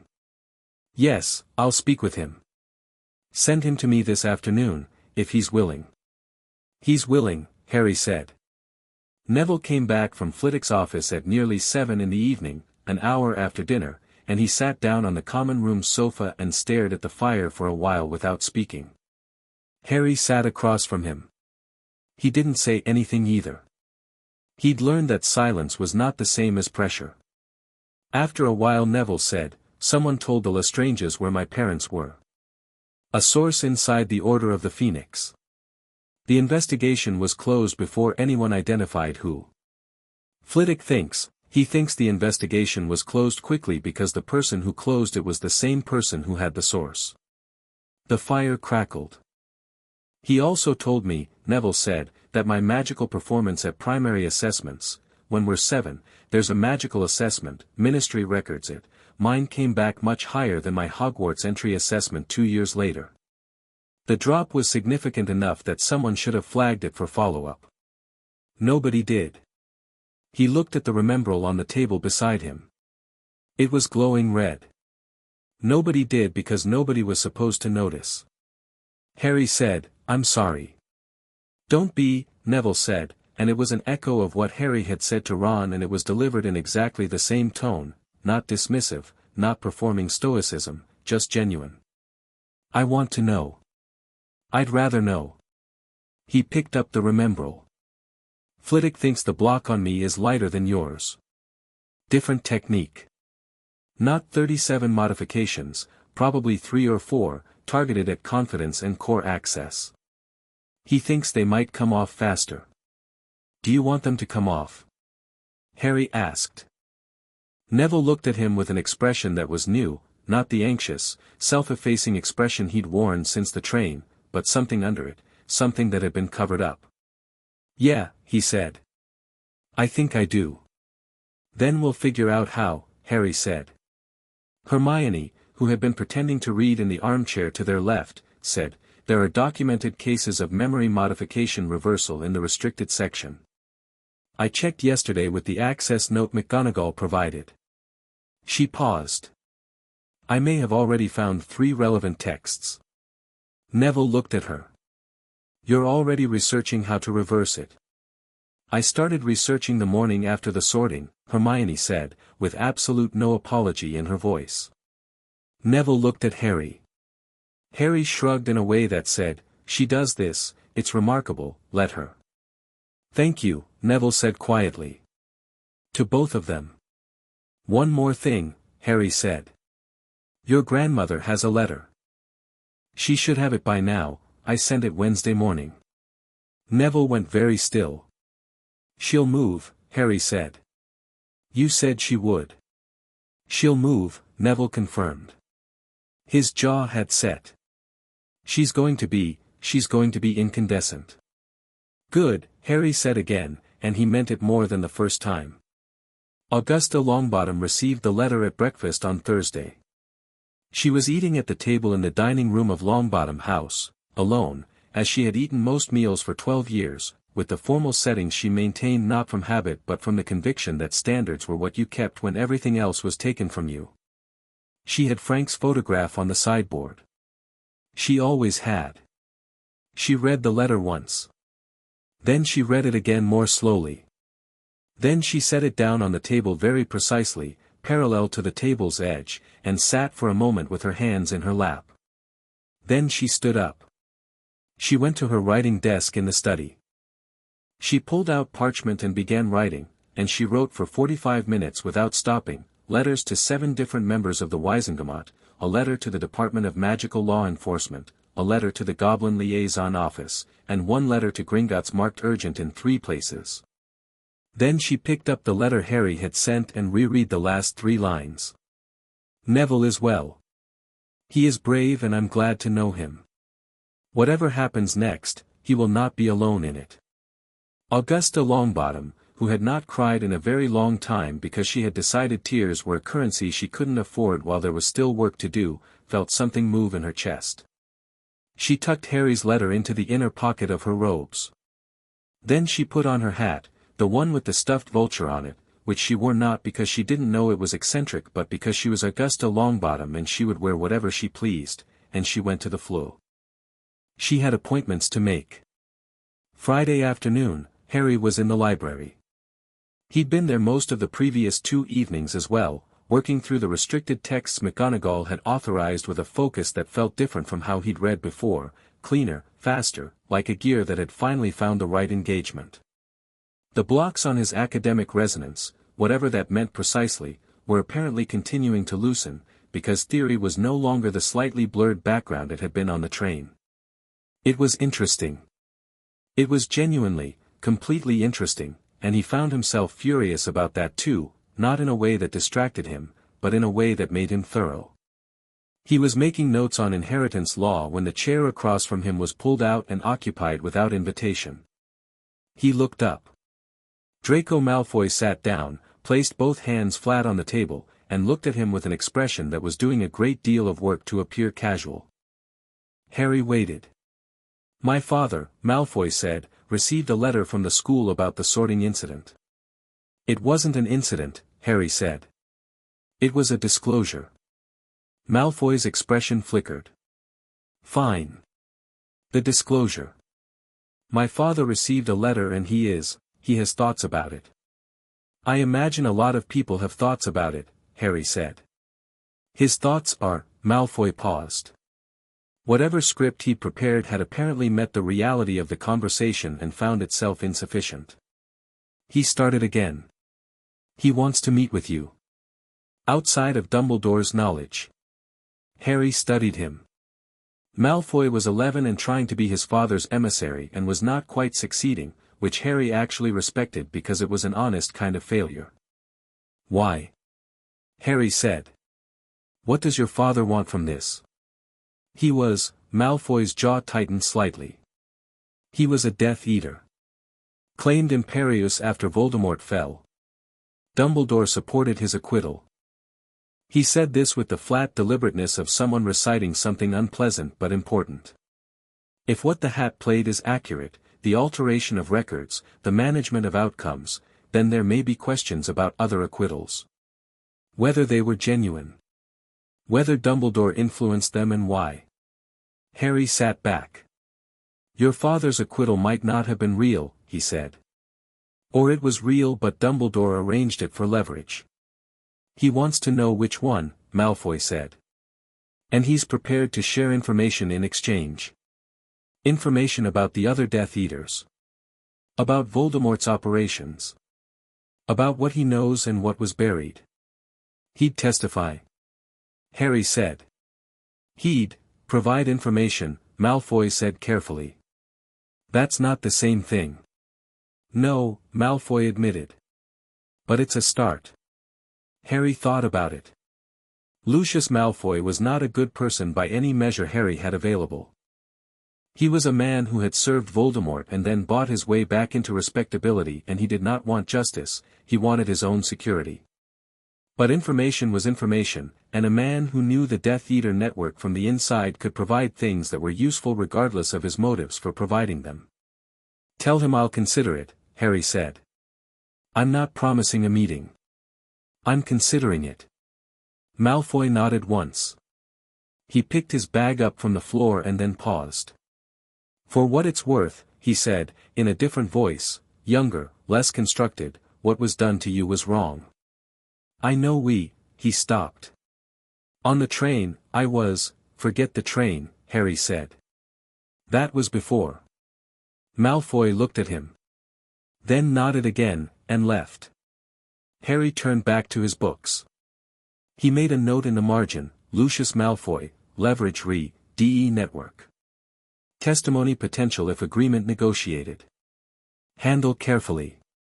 He was 11 years old and keeping case notes.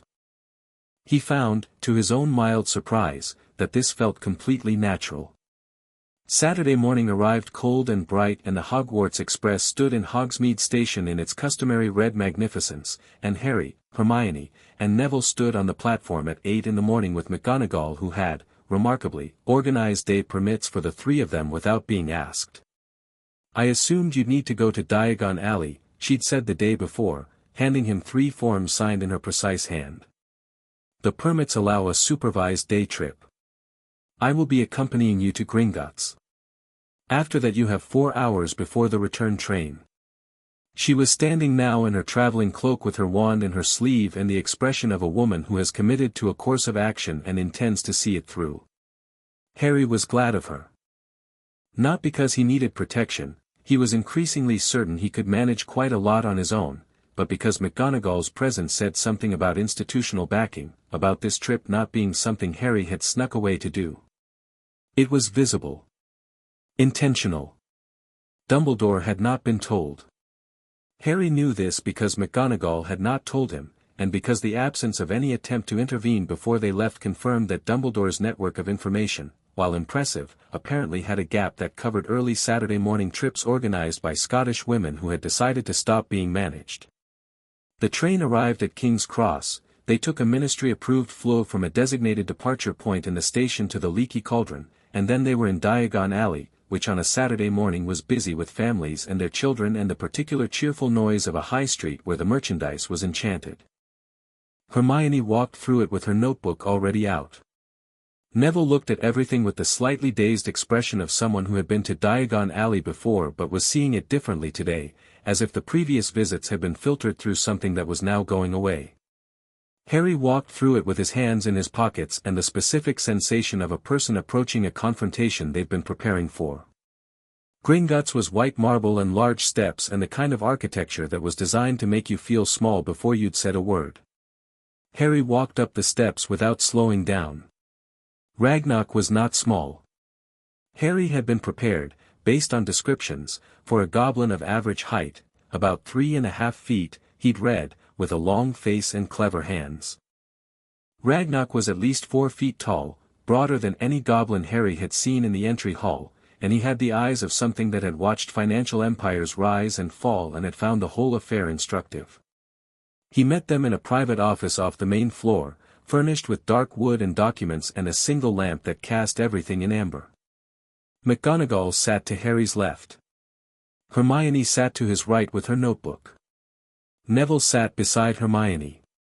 "Harry Potter," Ragnarok said, looking at him across the desk. "I have been waiting to have this conversation for approximately 9 years. That's when you first tried to contact me?" Harry said. "That is when the communication restriction was placed," Ragnarok said, and the precision of his word choice conveyed a complete sentence of additional meaning without any of the actual words. "We had concerns following the management of the Potter estate immediately after your parents' deaths. We communicated those concerns to the appointed guardian. We were then restricted from raising them further." "What concerns?" Harry said. Ragnarok opened a file. It was thick, several inches of densely packed parchment, bound and tabbed. "Your parents' estate, as of October 31, 1981, consisted of the following principal holdings." He read from the first document. "The Potter family ancestral vault, containing gold and valuables in the amount of, significant. Substantial. I will provide you the full figures, they are not small. The Potter family property vault, containing the deeds and holdings records for 12 properties across Britain, 3 of which were unknown to the Ministry's records." He paused. "Additionally, your parents held a sealed trust instrument, prepared by your paternal grandfather, Fleamont Potter, designating the full estate to pass to you upon your majority, or, in the event of your parents' death while you were a minor, to be administered by a board of trustees comprising 3 individuals, Sirius Orion Black, named as primary administrator. Remus John Lupin, named as secondary. And Albus Percival Wulfric Brian Dumbledore, named as emergency tertiary, to act only in the event that Black and Lupin were both unavailable or incapacitated." The room was quiet. "Sirius Black was imprisoned within 48 hours of your parents' deaths," Ragnarok said. "Remus Lupin, we believe, was discouraged from assuming his responsibilities. The estate then fell to the emergency tertiary trustee, who administered it exclusively from that point forward." He looked at Harry over the document. "Without a trial, Mr. Potter. Without a hearing. Without the Wisengamot's knowledge. Sirius Black was imprisoned and your trust board collapsed in 48 hours, and the beneficiary of that collapse was the same person who arranged the collapse." "Did Sirius Black get a trial?" Harry said. "No," Ragnarok said. "He was sent to Azkaban without a trial," Harry said. Not a question, a thing being stated clearly, placed on the table. "He was sent to Azkaban without a trial," Ragnarok confirmed, with the flat evenness of someone whose job is to state facts and who finds emotional inflation unnecessary because the facts are sufficiently alarming on their own. McGonagall, to Harry's left, had gone very still. The kind of still that she'd gone in the Great Hall on sorting night, the kind that meant something had landed. "Who authorized the imprisonment?" Harry said.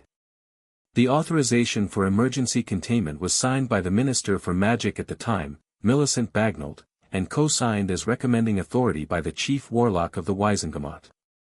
Ragnock didn't say the name. He let the title sit there and do its work. He recommended the imprisonment, Harry said. Of the man who would have managed my estate and been my guardian. Without a trial. Within 24 hours of your parents' deaths, Ragnock said. Harry looked at the table for a moment. Not because he needed to think, he'd already thought, at 2 in the morning, that this was probably what the architecture looked like. He was just giving the information the moment it deserved. The properties, he said. The 12 properties. What condition are they in? Maintained, Ragnock said, allowing himself a small expression that might have been satisfaction. Gringotts manages the physical maintenance of all Potter properties under the estate instrument. We were restricted from informing you they existed. We were not restricted from maintaining them. It seemed prudent to keep them in good order for the eventual conversation we anticipated having. Thank you, Harry said, and meant it in a way that the word usually doesn't contain. Ragnock acknowledged it with a slight inclination of his head. There is one more thing, he said. He pulled a different document from the file. Your magical assessment. Conducted by the Ministry when you were 7, as is standard. The Ministry copy and our copy disagree. Harry frowned. How? The Ministry copy shows a standard assessment with slightly above average results. Our copy, which was made directly from the assessment instrument before the Ministry copy was filed, shows results that are substantially higher. High enough that the assessment carries a special notation in our records. He paused. The notation reads, significant potential. Monitor closely. Who altered the Ministry copy? Hermione said, because Harry had gone quiet and she had not. The signature on the filed copy indicates a Ministry official in the Department of Magical Education. That official's career history shows a number of appointments made at the personal recommendation of the Chief Warlock. Ragnock looked at Harry. I want to be very clear, Mr. Potter. What has been done to your estate, your records, your person, and your parentage is not a series of small decisions made with good intentions. It is a systematic architecture, built over a decade, designed to ensure that you would arrive at a particular moment in history as a particular kind of person, with a particular kind of power and a particular kind of ignorance, and that you would have no one to turn to and nowhere to go for an alternative account. He needed me isolated and dependent, Harry said. He needed you, Ragnock said simply, to be exactly what he made you. Neville had been quiet through all of this. He spoke now, his voice steady, and my parents' case. Is there anything in your records about the Longbottoms? About who provided the Lestranges with their location? Ragnock looked at him. His expression shifted, not softened, exactly, but something in it acknowledged something. The Longbottom family accounts were reviewed 3 times in the period surrounding the attack on your parents, he said. Once before, by an external party seeking information about the family's security arrangements. Once during. And once after, by the same emergency administrator who managed the Potter estate. He paused. The access before and during was unauthorized. It is not in any Ministry record. Neville's hands were on the table. Flat and still and pressing slightly against the wood. He told them where my parents were, Neville said. Not a question. The record suggests someone provided that access, Ragnock said carefully. They do not name the individual directly. But the access occurred through a channel that required seniority within the Order of the Phoenix, and the number of individuals with both that seniority and a reason to, he stopped himself. I am not a court, Mr. Longbottom. I present what the records show. It's enough, Neville said. Yes, Ragnock said. It is. They were on the Diagon Alley steps when Dumbledore arrived. Harry had wondered, in the back of his mind, when this would happen. Whether Dumbledore's Saturday morning gap would last long enough. It hadn't quite. He was in his traveling robes, deep blue today, and his expression was the one Harry had come to think of as the genuine concern expression, warm, slightly pained, the face of a man who has arrived to help. He was walking up the marble steps as they were coming down and they met in the middle and Harry stopped and looked at him and did not step aside. "Harry," Dumbledore said. "I've been looking for you. Professor McGonagall, you should have, informed you." McGonagall said. Her voice was perfect. Not loud. Just a temperature. "I was concerned," Dumbledore said. 3 first years off school grounds, with their head of house, McGonagall said. On a Saturday, with valid day permits, conducting legally authorized business at a registered wizarding institution. A beat. "Was there something you needed, headmaster?" Dumbledore looked at her. Then at Harry. Harry looked back at him. "I thought," Dumbledore said, and he looked at Harry now the way he'd looked at him in the Great Hall, that genuine, calculating warmth, "that we might talk. You and I. About what happened on Monday night. About, all of it. I think you deserve an explanation, Harry. A real one. From me directly." "I've had one," Harry said. "The Hat's broadcast was, your voice," Harry said. "In my head. Your instructions, your plans, your words. I've now spent a week and a morning confirming the accuracy of everything the Hat played, through 3 independent sources, all of whom had been restricted from speaking to me on your authority." He paused. "So if you'd like to offer an explanation, I'll hear it. But I want you to know that I'm not coming to that conversation without knowing what I know." Dumbledore was quiet for a moment. Something in the warmth of his expression recalibrated, not vanishing, but shifting to something different. Harry watched it shift and thought, "This is who you are when you're thinking, not performing." "You're very young to carry all of this," Dumbledore said. And there was something in his voice now that was, Harry recognized with unsettling accuracy, genuine. The man genuinely believed this. He genuinely thought that what he was doing, even now, was care. "I was very young when you started making decisions about my life," Harry said. "But here I am." He walked past him, down the steps. Hermione followed. Neville followed. McGonagall followed last, and Harry didn't see her expression as she passed Dumbledore, but he heard Dumbledore say, quietly, "Minerva," and he heard McGonagall say, just as quietly, "Don't." Just the one word. But the way she said it closed a door that Harry suspected had taken her the better part of a week to get to.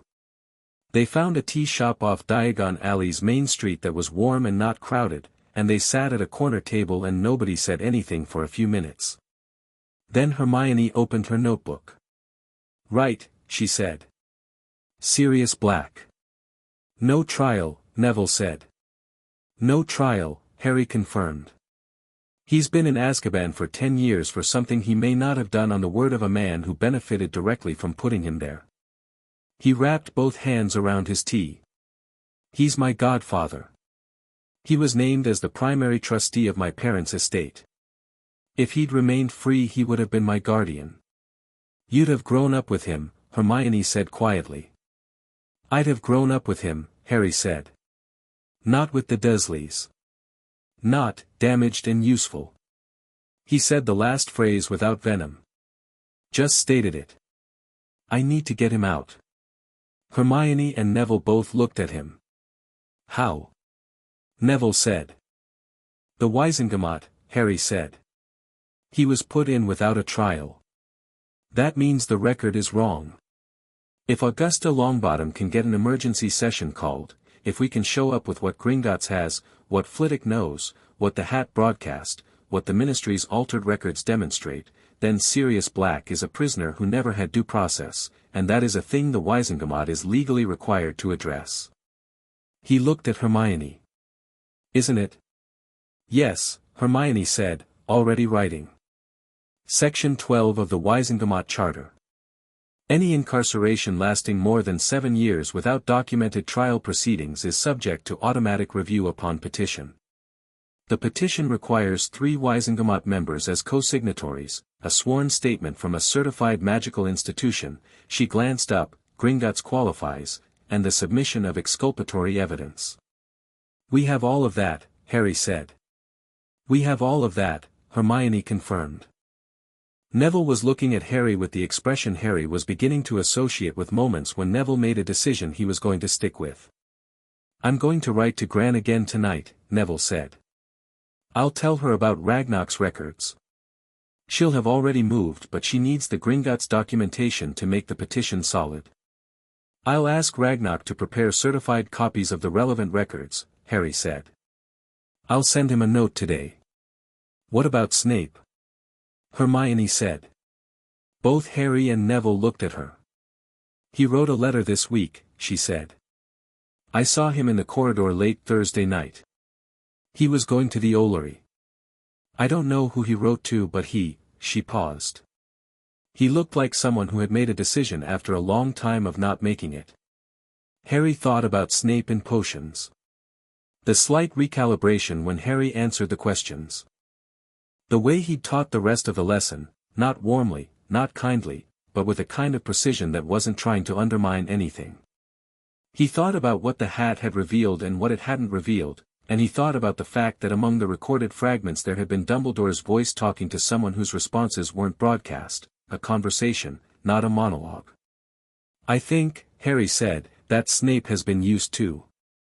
I think he knows things he's been keeping because Dumbledore holds something over him, and I think this week he's recalculating whether the thing being held is still worth keeping quiet about. Should we talk to him? Neville said. He'll come when he's ready, Harry said. I don't think pushing him will help. He has to get there himself. Hermione considered this. You're very good at reading people, she said. Survival, Harry said again. It wasn't false modesty. It was the accurate explanation. When you grew up in an environment where reading people's intentions was the difference between a bad day and a terrible one, you got good at it fast. They drank their tea. Outside the window of the shop, Diagon Alley did its Saturday thing, families with children, students with lists, owls and cats and something that might have been a ferret in a wizard's front pocket. Ordinary life, busy and loud and completely unaware that 3 11-year-olds were sitting in a corner and systematically dismantling a 10-year-old architecture of control. One more thing, Harry said. There's always one more thing, Ron said from behind a menu, which was startling because Ron was not supposed to be there and the surprise of him caused Neville to knock over his tea. Ron. Harry said. My family's here, Ron said, dropping the menu and grinning. Mum wanted to buy George new Quidditch gloves and George said only if Fred got some too, and then Ginny wanted to come and then Dad said well if everyone else is going. We came in on the floor 20 minutes ago. He sat down at the table as naturally as if he'd been invited. I heard the last bit. One more thing about what? Harry looked at him. Then he said, Luna Lovegood's father. The Quibbler. She said he'd print the full story without managing it. I need to write a formal statement and get it to him before the Daily Prophet runs whatever version Dumbledore's been building. Ron's eyes went wide. Dad said the Prophet has a story ready. He heard it from someone at the ministry. They're going to run it Sunday, probably tonight's late edition, with a quote from Dumbledore about the hat malfunctioning and a comment from the Department of Mysteries saying they're investigating. He leaned in. Dad also said the person who leaked it to the Prophet works in the Department of Magical Education. Same department that filed the altered version of your magical assessment. Harry looked at Hermione. She looked at him. The narrative, she said. He's been building it all week, Harry said. And I've been building mine. He stood up. I need parchment. Can your mum wait 20 minutes, Ron? Tell her it's for you, Ron said. She'll wait all afternoon. Harry went to the counter of the tea shop and asked for parchment and a quill, and the woman behind the counter, a round-faced witch who recognized him immediately and looked briefly overwhelmed, provided both without charge and also a fresh scone which Harry thanked her for and ate standing up. Then he sat back down and wrote the statement that would appear in the Quibbler's emergency weekend edition, arriving on doorsteps the next morning in its distinctive neon green paper, alongside a letter from Xenophilius Lovegood addressed to the wizarding world in the particular breathless style of a man who has spent 20 years printing truths nobody wanted to hear and has just received the largest one yet. Harry's statement was not long. It didn't need to be.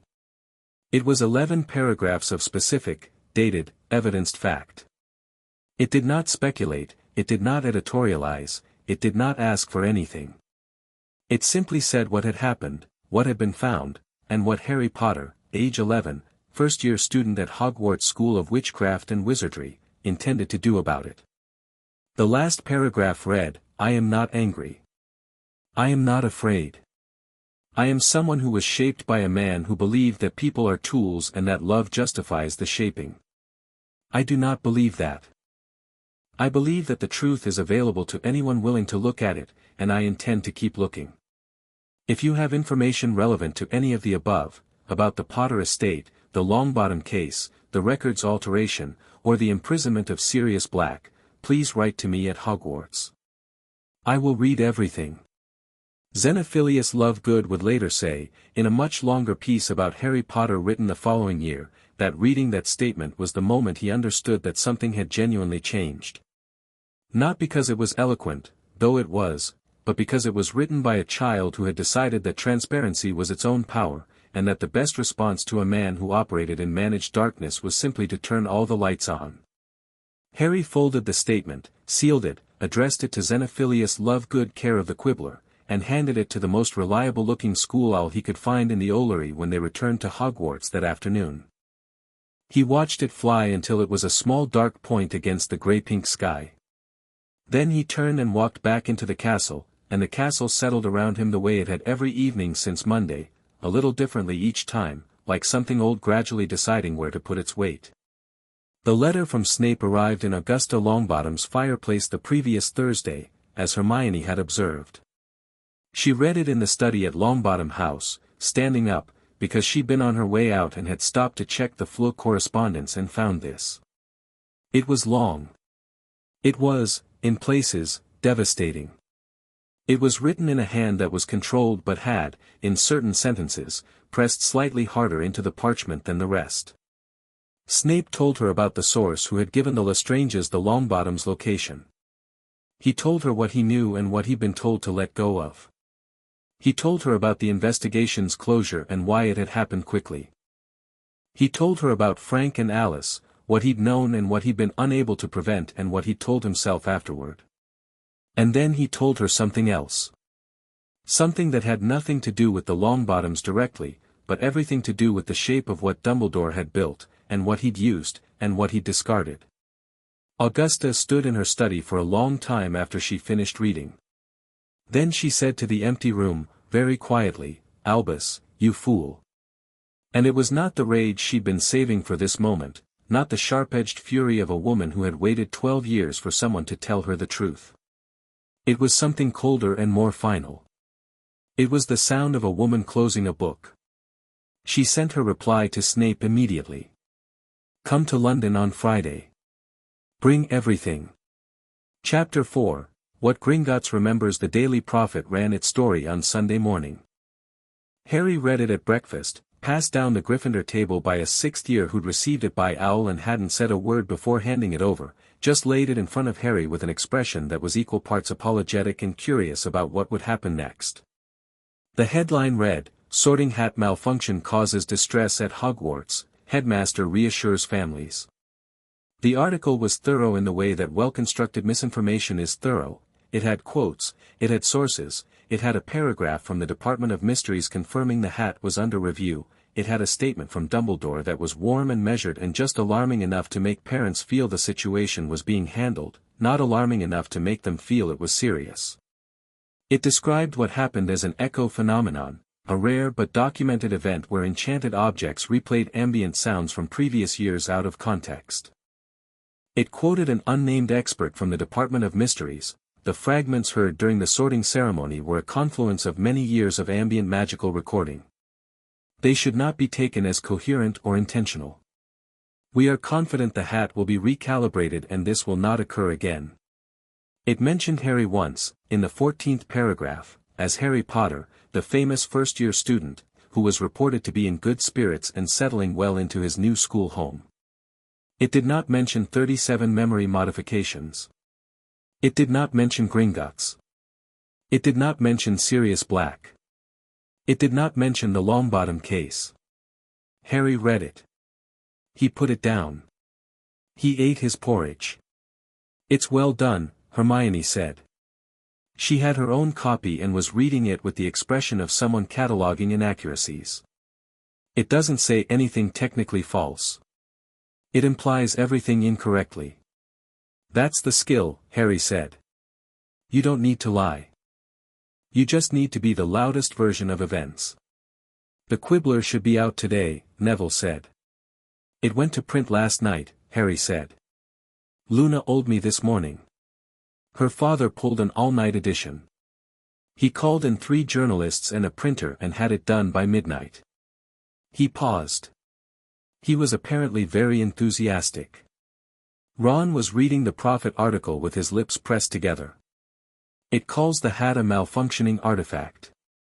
The hat has been sorting students for 1,000 years. If it malfunctioned, someone at this school would have noticed before now." He threw it down. "My mum's going to read this and think everything's fine." "Your mum already knows everything's not fine," Harry said. "She heard the sorting. Her instinct was right before the Prophet told her what to think." He paused. "Write to her again today. Tell her the Quibbler story is coming and it has the actual version." Ron nodded, and immediately reached for parchment. The owl arrived with the Quibbler copies 15 minutes later. Not one owl, 12 of them, in a coordinated drop that suggested Xenophilius Lovegood had spent at least part of the night addressing subscription copies to every student at Hogwarts personally, because somehow every single student at breakfast received one simultaneously. The neon green paper fell in a shower across all 4 tables and the staff table, and for a moment the great hall had the atmosphere of a room where something important has just been thrown through every window at once. Harry's copy landed in his porridge. He fished it out. The headline, in Lovegood's characteristic font that was slightly too large and slightly the wrong color, read, "The hat told the truth, Harry Potter's full account and the Gringotts records they didn't want you to see." It was 6 pages long. It contained Harry's complete statement, Xenophilius's own reporting, a summary of the Gringotts meeting framed carefully enough to avoid breaching Ragnarok's confidentiality while pointing directly at everything that mattered, and a sidebar titled, "What is a communication restriction and why should you care?" That was, Hermione said upon reading it, actually quite legally accurate. The Great Hall read it. The staff table read it. Dumbledore picked up his copy, turned it over, and set it down beside his breakfast, and his face was, as always, absolutely composed. McGonagall read it through twice without blinking. Snape read the first page, then folded it and put it in his robe's pocket, and ate the rest of his breakfast in the focused silence of someone who knows that the week ahead is going to be a particular kind of complicated. The Slytherin table was where it got interesting, because 3 or 4 of the older students read the Gringotts section and then turned immediately to look at each other with expressions that communicated a rapid and significant recalculation. Pusey caught Harry's eye from 2 tables over and gave him one short nod. The week that followed was not quiet.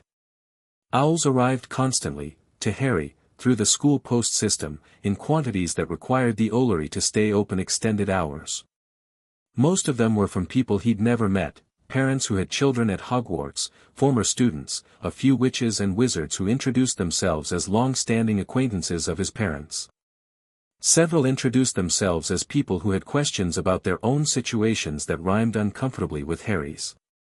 One was from a retired Auror named Moody, which was a name Harry didn't recognize but Hermione did. She mentioned it carefully and said he had a reputation for being impossible to manage, which under the circumstances sounded useful. 3 were from journalists at publications other than the Prophet, smaller ones, regional ones that ran less glamorous stories about ministry regulations and court proceedings. They wanted interviews. Harry wrote back to 2 of them with polite deferrals and to the 3rd with a short yes, subject to the questions being submitted in writing first. One owl was from Xenophilius Lovegood himself, containing 17 questions, a list of follow-up stories he was already pursuing, and a postscript from Luna. The raxperts around the ministry buildings are very thick this week. This is generally a good sign. Harry liked Luna quite a lot. The most important owl arrived on Tuesday. It came with the Morning Post, a formal letter with the Wisingamot crest, not printed on the envelope, actually embossed in gold, the kind of crest that wasn't decorative but functional, carrying the legal weight of the institution it represented. Harry opened it under the table while McGonagall was writing a transfiguration equation on the board.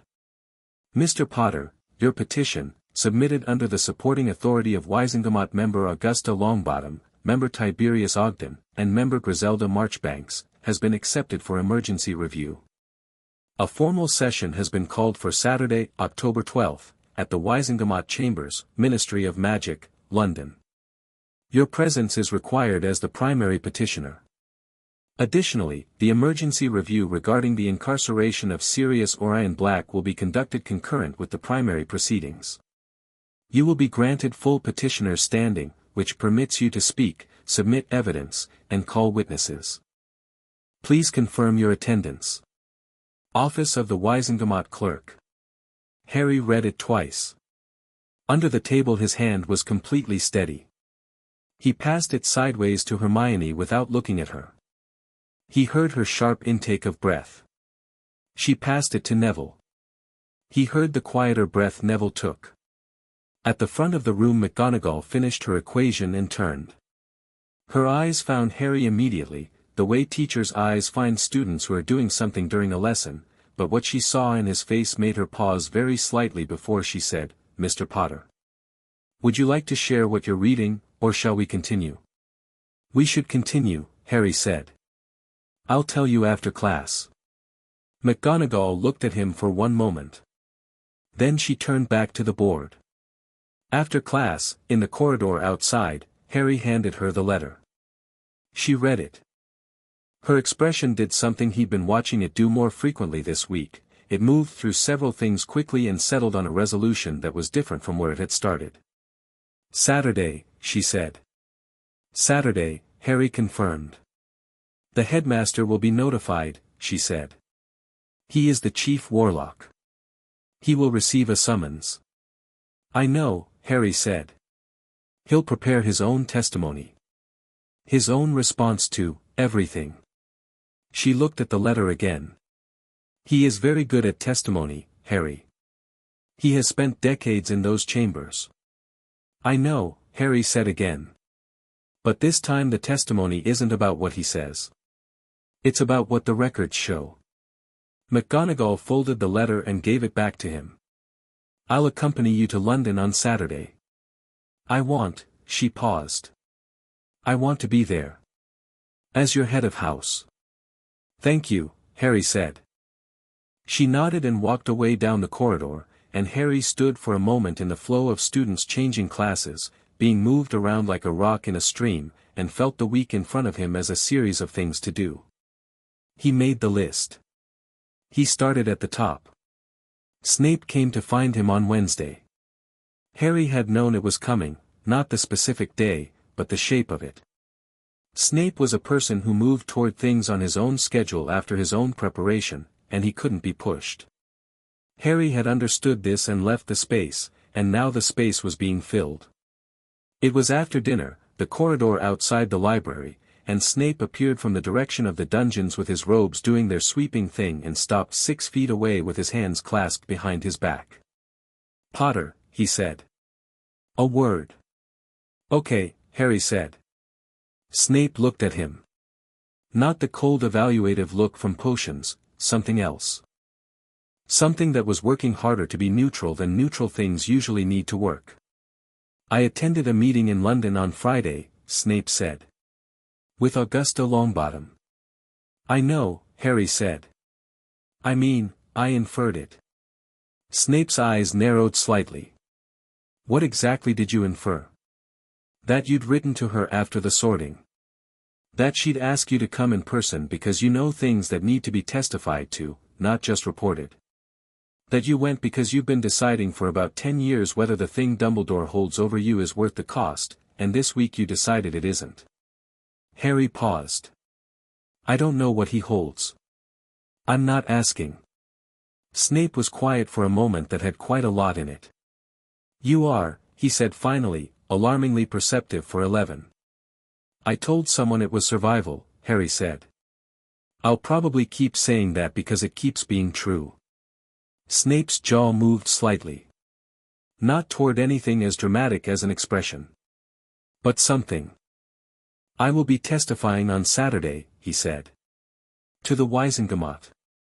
There are things I know that are relevant to your petition and to the Longbottom petition and to a broader question about the management of a number of events over the past decade. He paused. It will not be comfortable for me. There are things I have done, or failed to do, that I will have to account for. Okay, Harry said. Snape looked at him as if expecting more, recrimination, perhaps, or the kind of loaded moral weight that adults delivered when they wanted a child to understand the gravity of something. Harry just waited. Your mother, Snape said suddenly, and his voice changed for just those two words, went to a different place entirely, was the best person I knew. She deserved better than what happened to her on every front, including mine. He stopped. His expression had shuddered back to neutral, but something had been said that couldn't be unsaid. I'm not asking you to care about that. I simply want it to be known. I care about it, Harry said. She was my mom. Snape looked at him. Something in the dungeon corridor dark flickered. What she would have made of you, Snape said, very quietly, to no one in particular, and then seemed to realize he'd said it aloud and straightened. The testimony I'm providing to the Wisengamot will support your petition in full. I have documentary evidence, letters, records, things I've kept for reasons I couldn't entirely articulate until this week. He paused. If you need to know the specific content before Saturday, I trust that it's relevant, Harry said. You wouldn't be going if it wasn't. Another moment. No, Snape said. I wouldn't. He turned and walked back toward the dungeons, robes moving, and Harry watched him go with the specific feeling of a piece fitting into a structure that was becoming more solid every day. Thursday evening Harry sat in the common room with his notes spread on the table in front of him and Hermione beside him and Neville across from him and Ron at the end of the table occasionally reading things aloud from a reference book Hermione had assigned him to consult, and they went through the full case. It took 3 hours. They had, the Hats broadcast, which was now documented in formal terms as the precipitating event, witnessed by every person in the Great Hall on the 2nd of September and confirmed by 2 separate wizarding legal scholars Hermione had written to, who'd both replied that the Hat's testimony as a magical instrument of standing met the threshold for evidentiary witness. They had the Gringotts records, certified copies, delivered by Ragnarok's own owl on Monday, stamped with Gringotts' institutional seal and therefore automatically admissible under the Goblin Banking Accord. They had Flitwick's written account of the Longbottom investigation's closure. They had the discrepancy between the Ministry's copy of Harry's magical assessment and Gringotts' copy. They had Snape's testimony, content unknown but trusted. They had Augusta Longbottom, who had been building this case from her end with the focused rage of a woman who had been waiting 12 years. They had, most centrally, the question of Sirius Black. He has to be there, Harry said. Not just as a subject of the review, I want him in the room. As a witness. He was there. He knows what happened the night my parents died. He knows what Dumbledore knew and when. He's in Azkaban, Ron said. He can be brought, Harry said. The Wisengamot has the power to compel the presence of a prisoner for a review hearing. It's in the Charter, Hermione found it. Section 14, subsection C, Hermione said, without looking up from what she was writing. The full bench has the authority to summon any individual relevant to the proceedings, including those in custody, provided a Wisengamot escort is arranged. Can we request it? Neville said. Augusta Longbottom can, Harry said. I've already sent her the specific clause. She'll include it in the petition. Ron had been quiet for a bit. Now he said, not looking up from his book, what if it doesn't work? What if Dumbledore just talks his way through it? He's the chief warlock, he runs the session, he can't run the session if the session is about him, Harry said. There's a conflict of interest provision. He has to recuse himself. The deputy chief warlock takes over. He looked at Ron. That's Griselda Marchbanks. One of our 3 co-signatories. Ron absorbed this. You've thought of everything. I've thought of the things I can plan for, Harry said. The things I can't plan for are what I'm worried about. Like what? Neville said. Like Dumbledore bringing something we haven't seen. Something he's been building this week the same way we've been building this. He's had more time in these chambers than all of us combined. Harry looked at his notes. He's not going to concede. He's going to reframe. He's going to turn this into a story about love and protection and the greater good, and there are going to be people in those chambers who want to believe that story because they've believed it for 30 years. So we need the evidence to be undeniable, Hermione said. We need the evidence to be undeniable, Harry agreed. It is, she said simply. When you lay it out in sequence, there is no alternative interpretation. The modifications are documented. The trust board was dismantled in 48 hours. The communication restriction exists in Gringotts records. The assessment discrepancy is on paper. She set her quill down. He can reframe the motivation. He can argue he did it for good reasons. He cannot argue it didn't happen. Motive and method, Harry said. He'll concede the method eventually when the evidence is undeniable. He'll fight for the motive. He'll fight to have it understood as protection, not control. Then let him, Neville said. The table looked at him. Let him call it protection. You can protect something and still be wrong about how. You can love someone and still have done them harm. One doesn't cancel the other out. He paused. He should have to stand in that room and have both things be true at once. That's actually harder for him than just being called a villain. Harry looked at Neville. That's right, Harry said. That's exactly right. Neville looked back at him steadily. The remembrall was on the table beside his notes and it was not glowing red. Harry had noticed that 3 days ago, the constant red glow had started fading in patches, flickering to clear for longer and longer intervals. Whatever had been placed on Neville was beginning to come off, partly from Hermione's research-backed attempts to help and partly, Harry suspected, simply from Neville knowing. Knowledge was its own kind of reversal. Friday passed in the specific tense way of days before important things, where everything normal happens but at a slightly elevated frequency. Harry went to his classes.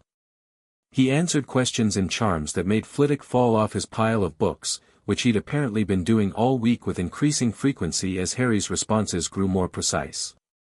He brewed a boil cure potion in potions that Snape graded with a satisfactory written in red ink that was, judging by the general calibration of Snape's grading, the equivalent of anyone else's exceptional. He ate lunch. He did his homework. He read 3 more texts on Wiesengemot procedure.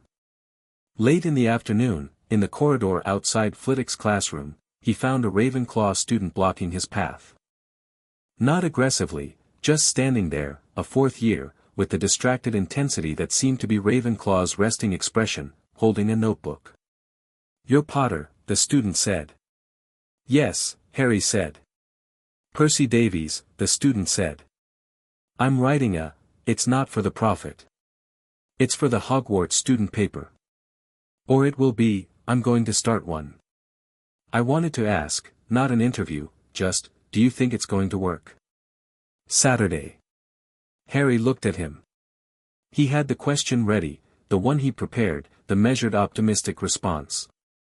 But Davies was looking at him with the direct curious gaze of someone who wanted a real answer, not a performance. "I don't know," Harry said honestly. "The evidence is solid. The legal ground is solid.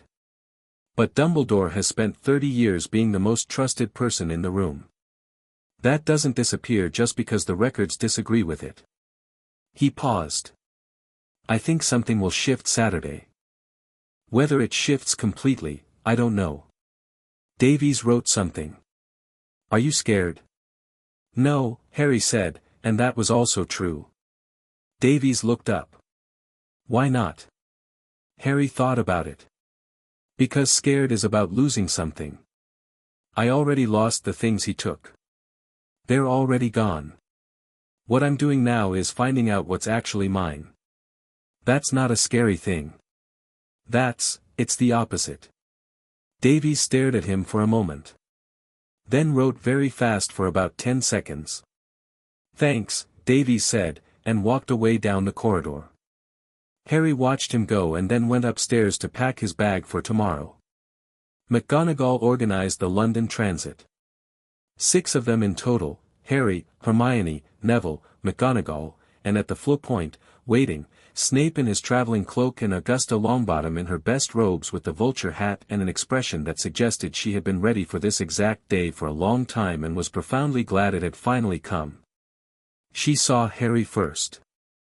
She crossed the Fleur departure room in 4 strides and took his hand in both of hers, which were small and strong and iron-sure, and she looked at him with the bright fierce eyes of someone who sees all the way through to the thing they're looking at. Your letter, she said. The last 3 lines. I meant them, Harry said. I know, she said. She released his hand. She looked at Neville, who had come to stand beside Harry, and whatever passed between them was private and complete and had nothing to do with anyone else in the room. She put her hand on his face for a moment, just a moment, and Neville closed his eyes, and then she stepped back and her expression was the Wizengamot expression again, iron and purpose. Right, she said. Shall we? They fled in pairs to the ministry atrium, which on a Saturday was considerably quieter than its weekday self but still operational, the fountain in the center, the golden figures, the polished floor, the security desk where they were processed efficiently and given visitor badges. Harry's badge said Harry Potter, petitioner, and he pinned it to his robes and followed Augusta Longbottom, who walked through the Ministry of Magic like she owned the floor she walked on, which in a certain light she did. Dumbledore was already in the antechamber outside the Wizengamot chambers when they arrived. He was standing near the window, speaking quietly with 2 other witches Harry didn't recognize, and when Harry's group came through the door Dumbledore turned and his eyes found Harry immediately with the precision of something that has been waiting. He crossed the room. Harry stood still and let him come. Harry, Dumbledore said. He looked at the group. At McGonagall, who met his gaze without expression. At Snape, who did not meet his gaze at all, and that absence was its own communication. At Augusta Longbottom, who met it with full and undisguised directness. This is, I want to say, before we go in, that what happens in that room today will be difficult for many people. I want you to know that nothing I did was done without, Albus, Augusta Longbottom said. He stopped. We are going to go inside, she said, and we are going to say what we came to say. When it is your turn, you will say what you came to say. That is how this works. She looked at him without heat, which was somehow more complete than fury. I suggest you use the time you have left in this room to compose yourself rather than manage us. We're past managing. Dumbledore looked at her. Then at Harry again, with those blue eyes, and Harry wondered if he'd ever been able to feel something looking at those eyes the way other people seemed to feel it, and realized that probably no, he hadn't, and understood why now. Let's go in, Harry said. The Wizengamot chambers were circular and tiered, like an amphitheater that had been designed to be both imposing and functional. The full bench was 47 members, of whom 39 were present today. The rest had been out of the country or unavailable but had sent sealed written statements to be read into the record. The members sat in the curved tiers, in their plum robes, and they watched the group enter with the focused attention of people who had read both The Prophet and The Quibbler this week and were here to find out which version was closer to true. Griselda Marchbanks sat in the central chair. She was very old, older than Dumbledore, which was saying something, and she had the face of someone who had been underestimated repeatedly throughout her life and had developed a comprehensive philosophy about it. She looked at Harry when he entered and gave him a short nod that conveyed, I have read your statement. I have read the Gringotts documentation. I am here because I intend to do my job, and my job today is consequential. Harry nodded back.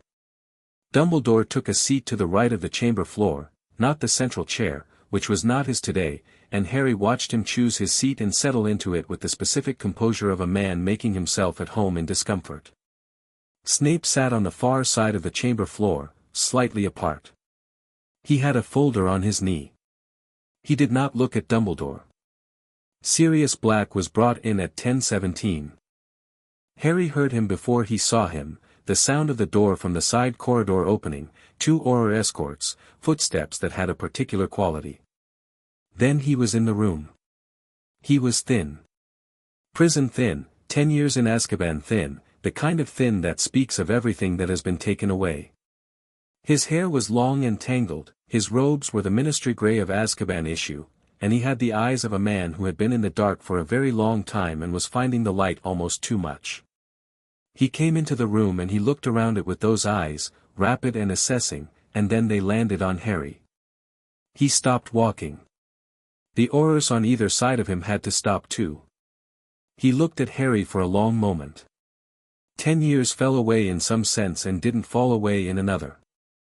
He was looking at someone he'd last seen as a baby, who was now 11 years old and sitting in the Wizengamot chambers in a petitioner's seat with the steady composed bearing of someone who had come here to do something specific. Harry looked back at him. He'd thought about this moment. He'd thought about what he'd feel. He didn't entirely know what to do with what he was actually feeling, which was something he didn't have a word for, not grief, not relief, somewhere in between, the feeling of seeing a piece of something that should have been yours your whole life and is finally, possibly, close enough to reach. He gave Sirius the nod he'd given Marchbanks. Sirius, after a moment, returned it. And then something in his expression shifted, cracked, maybe, just slightly, in the way that things crack when they've been held too rigid for too long, and he sat in the chair the Aurors indicated with the focus of a man who intends to be useful today. Marchbanks called the session to order. "We are convened," she said, "for an emergency review of Petition 7714, submitted under the authority of 3 Wizengamot members and supported by evidentiary filings from Gringotts Bank. The petition addresses 3 concurrent matters: first, allegations of unauthorized memory modification of a minor; second, alleged unauthorized restriction of communications between a minor and their financial institution; third, the review of the incarceration of Sirius Orion Black under Section 14, subsection C of the Wizengamot Charter." She looked across the assembled members. "We will proceed in order. Mr. Potter, you have petitioners standing. You may begin." Harry stood. He'd prepared for this. He'd prepared and somewhere in the preparation he'd stopped being nervous about it and started simply being ready, which was different. He had his notes but he didn't look at them. He started at the beginning. He told it in order. The sorting, the hat, the broadcast. What the hat had said and what it had played. The week that followed, the letters, the Gringotts meeting, the Quibbler statement, the ministry response. He stated the Gringotts findings in specific terms, citing the certified copies which he submitted to Marchbanks' clerk as he spoke. He described the discrepancy in his magical assessment records. He described the trust board and its collapse. He spoke for 22 minutes and he was not theatrical about any of it. He wasn't performing trauma or anger.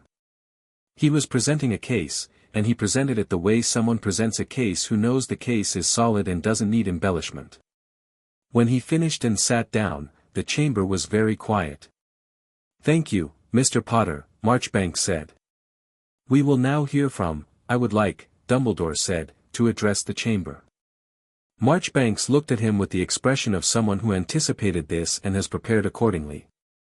"You will have the opportunity to respond in full, Albus. As is standard procedure. First we hear from the additional witnesses." Dumbledore inclined his head. Ragnarok, who had travelled to the ministry that morning and was sitting in the witnesses' gallery with the composed dignity of someone whose institution has been waiting for this for 9 years, stood and confirmed the Gringotts findings on the record. He was specific, he was thorough, and he presented the certified documents with the institutional weight of an establishment that has been doing this for 1,000 years and is not remotely intimidated by the setting. Flitwick stood and gave his account of the Longbottom investigation in the thin clear voice of someone who has been keeping a grief neat and is finally allowed to put it down. Then Snape stood. The chamber went very still. He opened his folder. He looked once at Harry, not with warmth, not with anything demonstrable, but with the solid eye contact of a person who has decided to do a thing and is doing it, and then he looked at the assembled Wizengamot and he spoke. What Snape testified to took 40 minutes. He testified to the source within the Order of the Phoenix who had provided the Lestranges with the Longbottom's location. He provided letters, dated and signed, from Dumbledore's own hand, discussing the aftermath of that betrayal in terms that made clear Dumbledore had known immediately who the source was and had chosen not to reveal it because the source was more useful to him operating and obligated than exposed. He testified to conversations he'd had with Dumbledore about Harry's placement with the Dursleys, about the modifications to Harry's magical assessment, about the blocks on Harry's core access. He testified to things he'd been asked to do and had done, accounting for each one with the blunt factual honesty of someone who has decided that the only way through is straight through. The chamber was not quiet while Snape testified.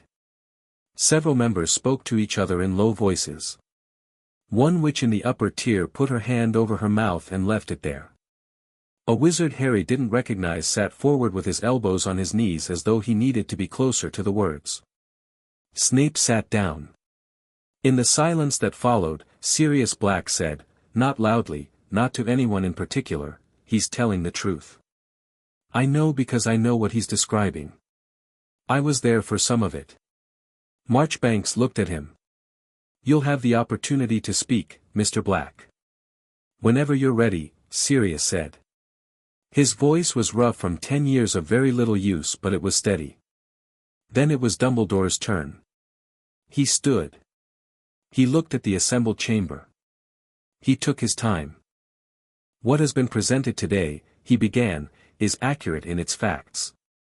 I will not dispute the Gringotts records or the assessment discrepancy or the content of the letters my colleague Severus has chosen to share today. He paused. He looked at Harry. What I dispute is the interpretation. He spoke for 30 minutes. He was, as Harry had predicted, extraordinary. He spoke about Voldemort's return, which he had known was coming. He spoke about the prophecy and what it required. He spoke about the nature of sacrifice, about love as a magical force, about the protection that lived in Harry's skin because of his mother's death. He spoke about the impossibility of explaining these things to an infant, a toddler, a child, and the necessity of shaping the vessel to fit the task. He said, everything I did because I saw what was coming and I knew that Harry was the only one who could stop it, and I knew that to stop it he needed to be a particular kind of person, formed in particular ways, and I could not ask him because he was a child. So I chose for him. As any parent would choose. The chamber was watching him. Harry stood. May I respond, he said to Marchbanks. You may, she said. He looked at Dumbledore, who looked back at him with those blue eyes that were, even now, even here, genuinely warm. And Neville's words from Thursday night were present and exact, let him call it protection. You loved me, Harry said. I believe that. I believe it was real. And you decided that your love for me gave you the right to decide everything about who I was, what I knew, what I could do, what I believed, and who I could turn to. He paused. Parents make choices for their children. That's true. But parents don't modify their children's memories 37 times to ensure they'll be willing to die for someone else's plan. Parents don't isolate their children from every safe adult who might have offered them a different future. Parents don't call their children damaged and then call the damage useful. He paused again. You kept me ignorant, isolated, and blocked, not for my protection. For yours. Because an informed, capable, connected Harry Potter might have made different choices than the ones your plan required. Dumbledore looked at him. You are very young, Dumbledore said softly. You keep saying that, Harry said.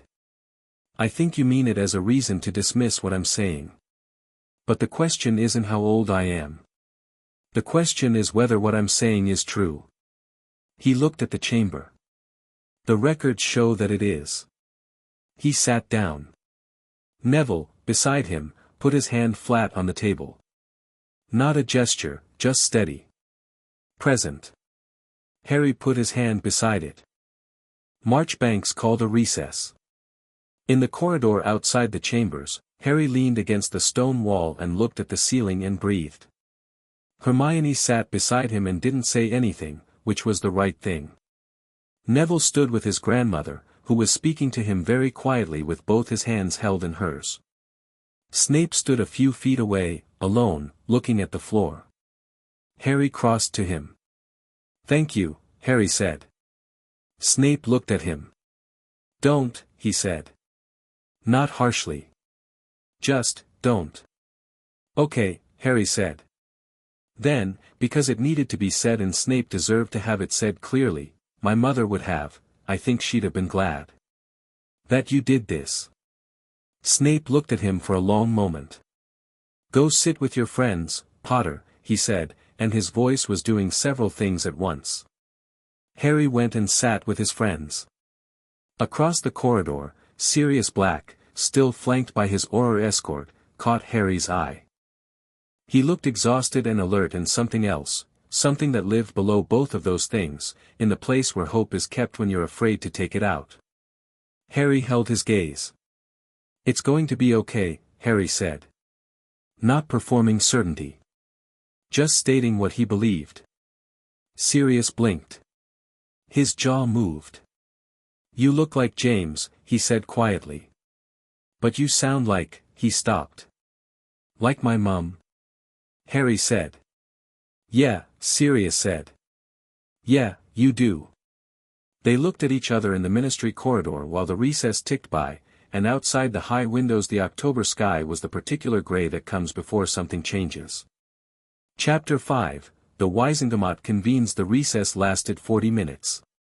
Harry spent most of it watching people move through the ministry corridor and reading what the movements meant. Ministry officials who had come to observe, not unusual for an emergency session, kept finding reasons to walk past the antechamber door and look in. 3 of them stopped to speak to Augusta Longbottom, who received each conversation with the contained energy of a woman who has been the most prepared person in every room for the last 2 weeks. 2 members of the Wizengamot came out during the recess and stood talking in low voices near the fountain at the corridor's end, and Harry watched the angle of their heads and the speed of their gestures and thought, "They've decided something." Hermione was beside him with her notebook, writing. She'd been writing since they sat down, and Harry had stopped asking what. He knew she was documenting everything, building the secondary record, the one that would exist independent of the official transcript. She'd told him last week that the official transcript was controlled by the Wizengamot clerk and could theoretically be modified before publication. Her notes could not. 2 members came out, Harry said. "Marchbanks and Ogden went out the other door 10 minutes ago," Hermione said without looking up. "They came back 4 minutes later. Ogden was carrying something. New documents? I couldn't see what it was. But Ogden looked." She paused, choosing. "Satisfied." Harry filed that. Ron had arrived at the ministry with his father at the start of the recess. Arthur Weasley had flooded in with Ron tucked behind him and had gone immediately to speak to someone in the Department of Magical Law Enforcement, and Ron had immediately found Harry and said Dad found something in the breathless tone of someone delivering news they've been carrying since the train. "What kind of something?" Harry said. "The communication restriction on your Gringotts account," Ron said. Dad traced the authorization chain. "He's been doing it all week. He knows people in records and they owe him favors for various, anyway. The restriction was filed through the Office of Magical Guardianship. Standard form, all signed correctly. But the date on the filing is wrong." Harry looked at him. "Wrong how?" "It's dated 3 weeks after your parents died." Ron pulled a folded parchment from his pocket, his father's notes, dense and slightly crumpled. But Gringotts' own records show the restriction arrived and was registered 2 days after your parents died. So either the ministry form is backdated, or the Gringotts record is early, Hermione said, now looking up. It can't be early, Harry said. Gringotts' logs are automated. The log timestamp is generated by the receiving instrument, not by a person. You can't backdate a Gringotts incoming record because the log writes itself. He looked at Ron. The ministry form is backdated. Which means, Ron said, someone filed it after the fact and changed the date. Which is fraud, Hermione said flatly. That's a separate criminal count entirely. Harry took the parchment and read Arthur Weasley's notes carefully. Can your dad submit this to the Wisengamot today? As a supplementary filing? He's doing it right now, Ron said. That's where he went. He knows the clerk. Harry looked at him for a moment, at Ron, who'd shown up on a Saturday to a ministry hearing with his father and a backdated document he tracked down through a week of favors, because it was the right thing to do, and Ron was, Harry was increasingly clear on, the kind of person who simply did the right thing when it needed doing. Thank you, Harry said. Both of you. Ron went slightly red and said something about it being no big thing and then ruined the modesty by clearly being very pleased about it, which Harry found completely charming. At the far end of the corridor Dumbledore stood alone. This was the first time Harry had seen him without someone near him.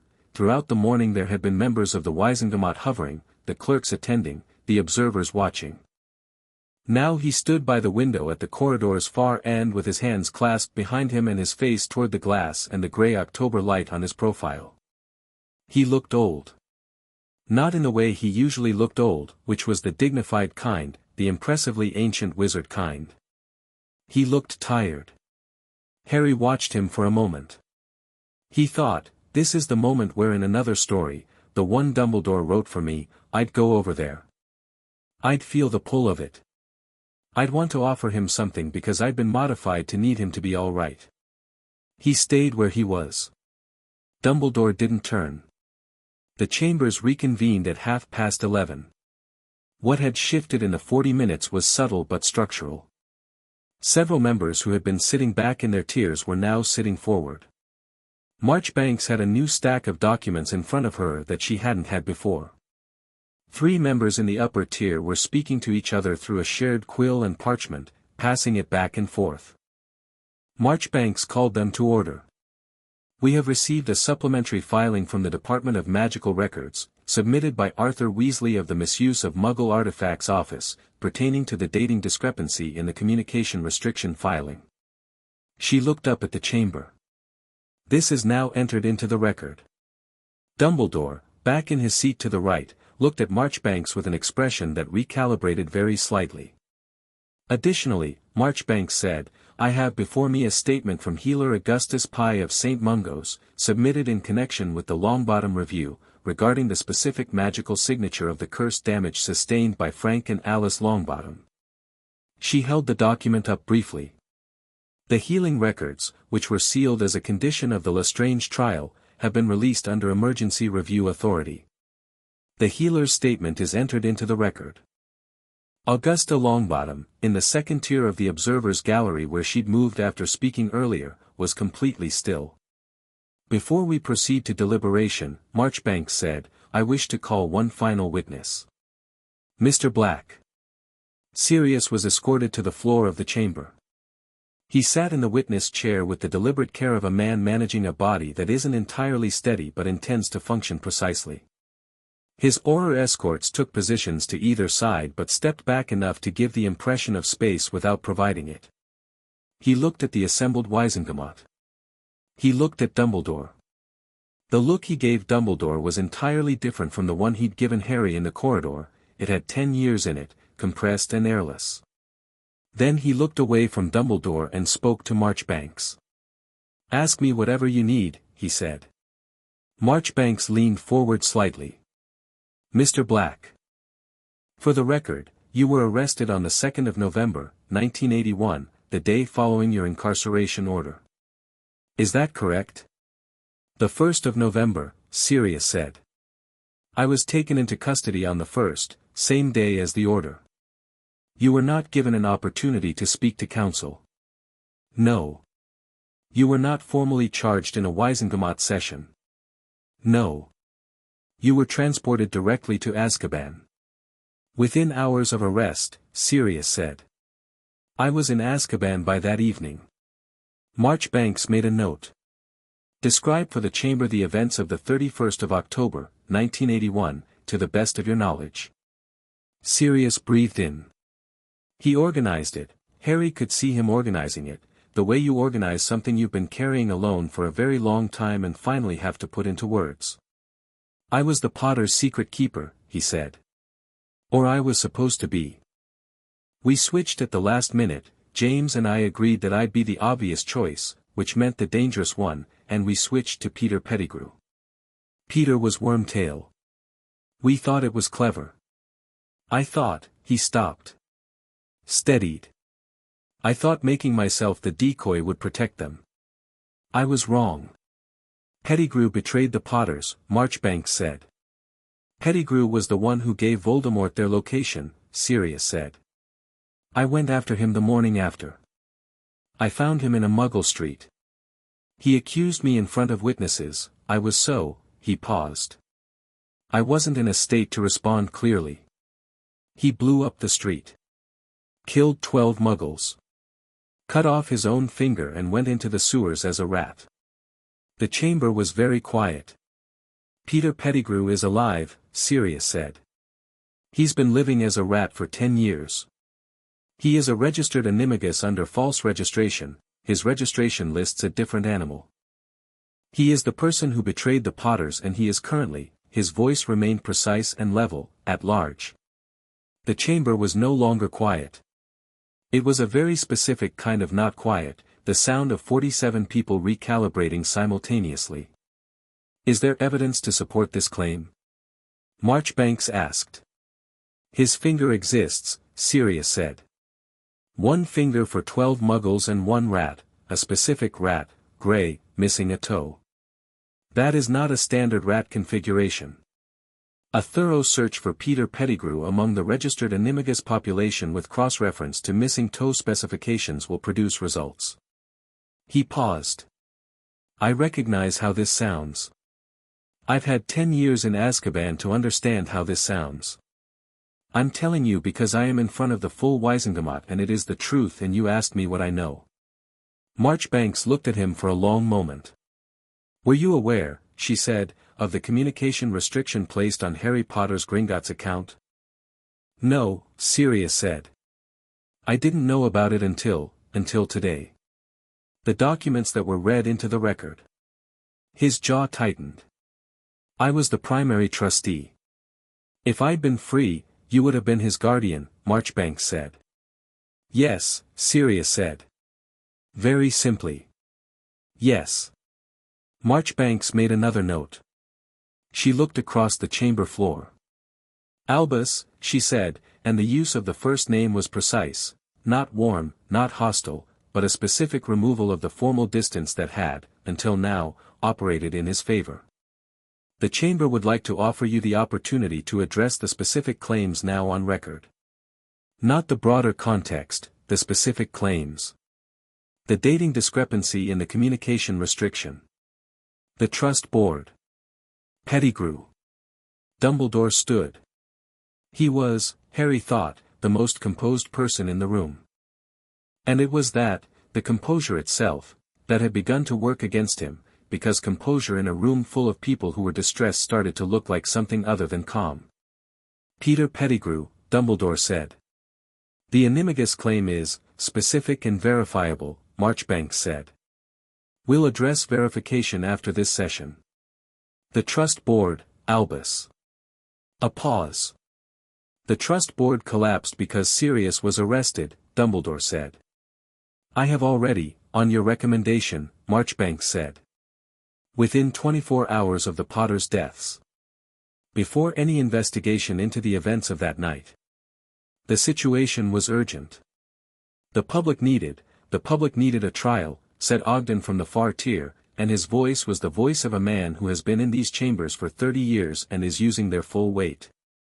You recommended imprisonment without trial, Albus. You know what that means. You have prosecuted cases in this chamber for 4 decades. You know exactly what due process requires, and you bypassed it in 48 hours for the man who was standing between you and control of an 11-year-old child's future. The chamber received this in silence. Dumbledore looked at Ogden. That characterization is accurate, said Marchbanks. Based on the documented timeline. She set her papers down. I want to be clear about what this chamber is doing today. We are not here to determine whether Albus Dumbledore is a good or bad man. That is not a Wisengamot question. We are here to determine whether specific actions were taken, whether those actions were legal, and what the appropriate remedy is. She looked at him steadily.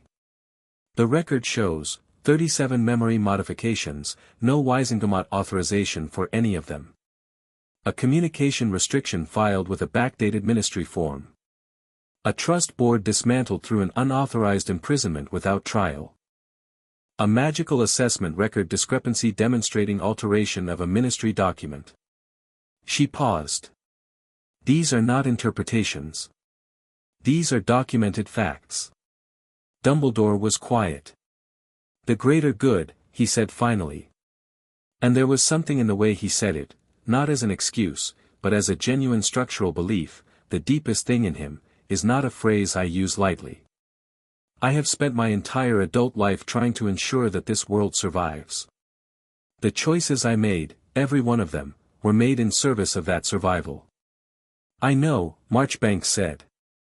And the chamber will take that into account. She looked at Harry. Mr. Potter, she said. You asked to speak last. Now is the time. Harry stood. He'd been listening to the whole session with the focused attention of someone both participant and witness, and he'd been deciding, through the testimony and the Wisengamot questions and Dumbledore's responses, what he actually wanted to say. He'd prepared a statement. He'd prepared it carefully, and it was good and thorough and made all the right points. He set the notes on the table. He looked at the chamber. 47 witches and wizards in plum robes, most of them older than his parents would have been, all of them watching him with the specific kind of attention that means something is actually landing. He looked at Sirius in his Azkaban grey, upright and tired and present. He looked at Snape, who had not moved since his testimony and whose expression was somewhere between the thing you feel when a tooth is finally pulled and the thing you feel in the silence after. He looked at Augusta Longbottom, who was looking back at him with both hands folded in her lap and the expression of someone who has been in many rooms like this one and knows exactly what this particular moment weighs. He looked at Neville, sitting beside Hermione at the side of the chamber floor. Neville gave him the nod. Harry turned back to the chamber. I'm 11 years old, he said. I know that's been said a few times today as a way of suggesting I don't fully understand what I'm talking about. So I want to address it directly. I'm 11, and I've been at Hogwarts for 6 weeks, and in those 6 weeks I have read the relevant inheritance law, filed an inquiry with Gringotts, reviewed a full estate audit, submitted a formal petition to this chamber, and sat here today and listened to testimony that confirmed everything I suspected. I did all of that without any magical guardian, without a functioning trust board, without a godfather, and with an active set of blocks on my magical core that were specifically designed to make me less capable of doing exactly what I've just done. He let that sit. So I'd ask the chamber to consider what I might be capable of when those blocks are removed. A murmur moved through the tiers. I'm not saying this to be impressive, Harry said. I'm saying it because the argument that I'm too young to understand is the same argument that was used to justify everything that was done to me. He won't understand. He's a child. He can't be told. And that argument had one purpose, to ensure that the person making the decisions about my life was never accountable to me for making them. He paused. Every single thing I'm capable of, every bit of the reasoning I've shown today, every legal citation, every letter I wrote, was present in me through all of it. It was put there by my parents, who were exceptional people who didn't get to raise me. It was not put there by the modifications.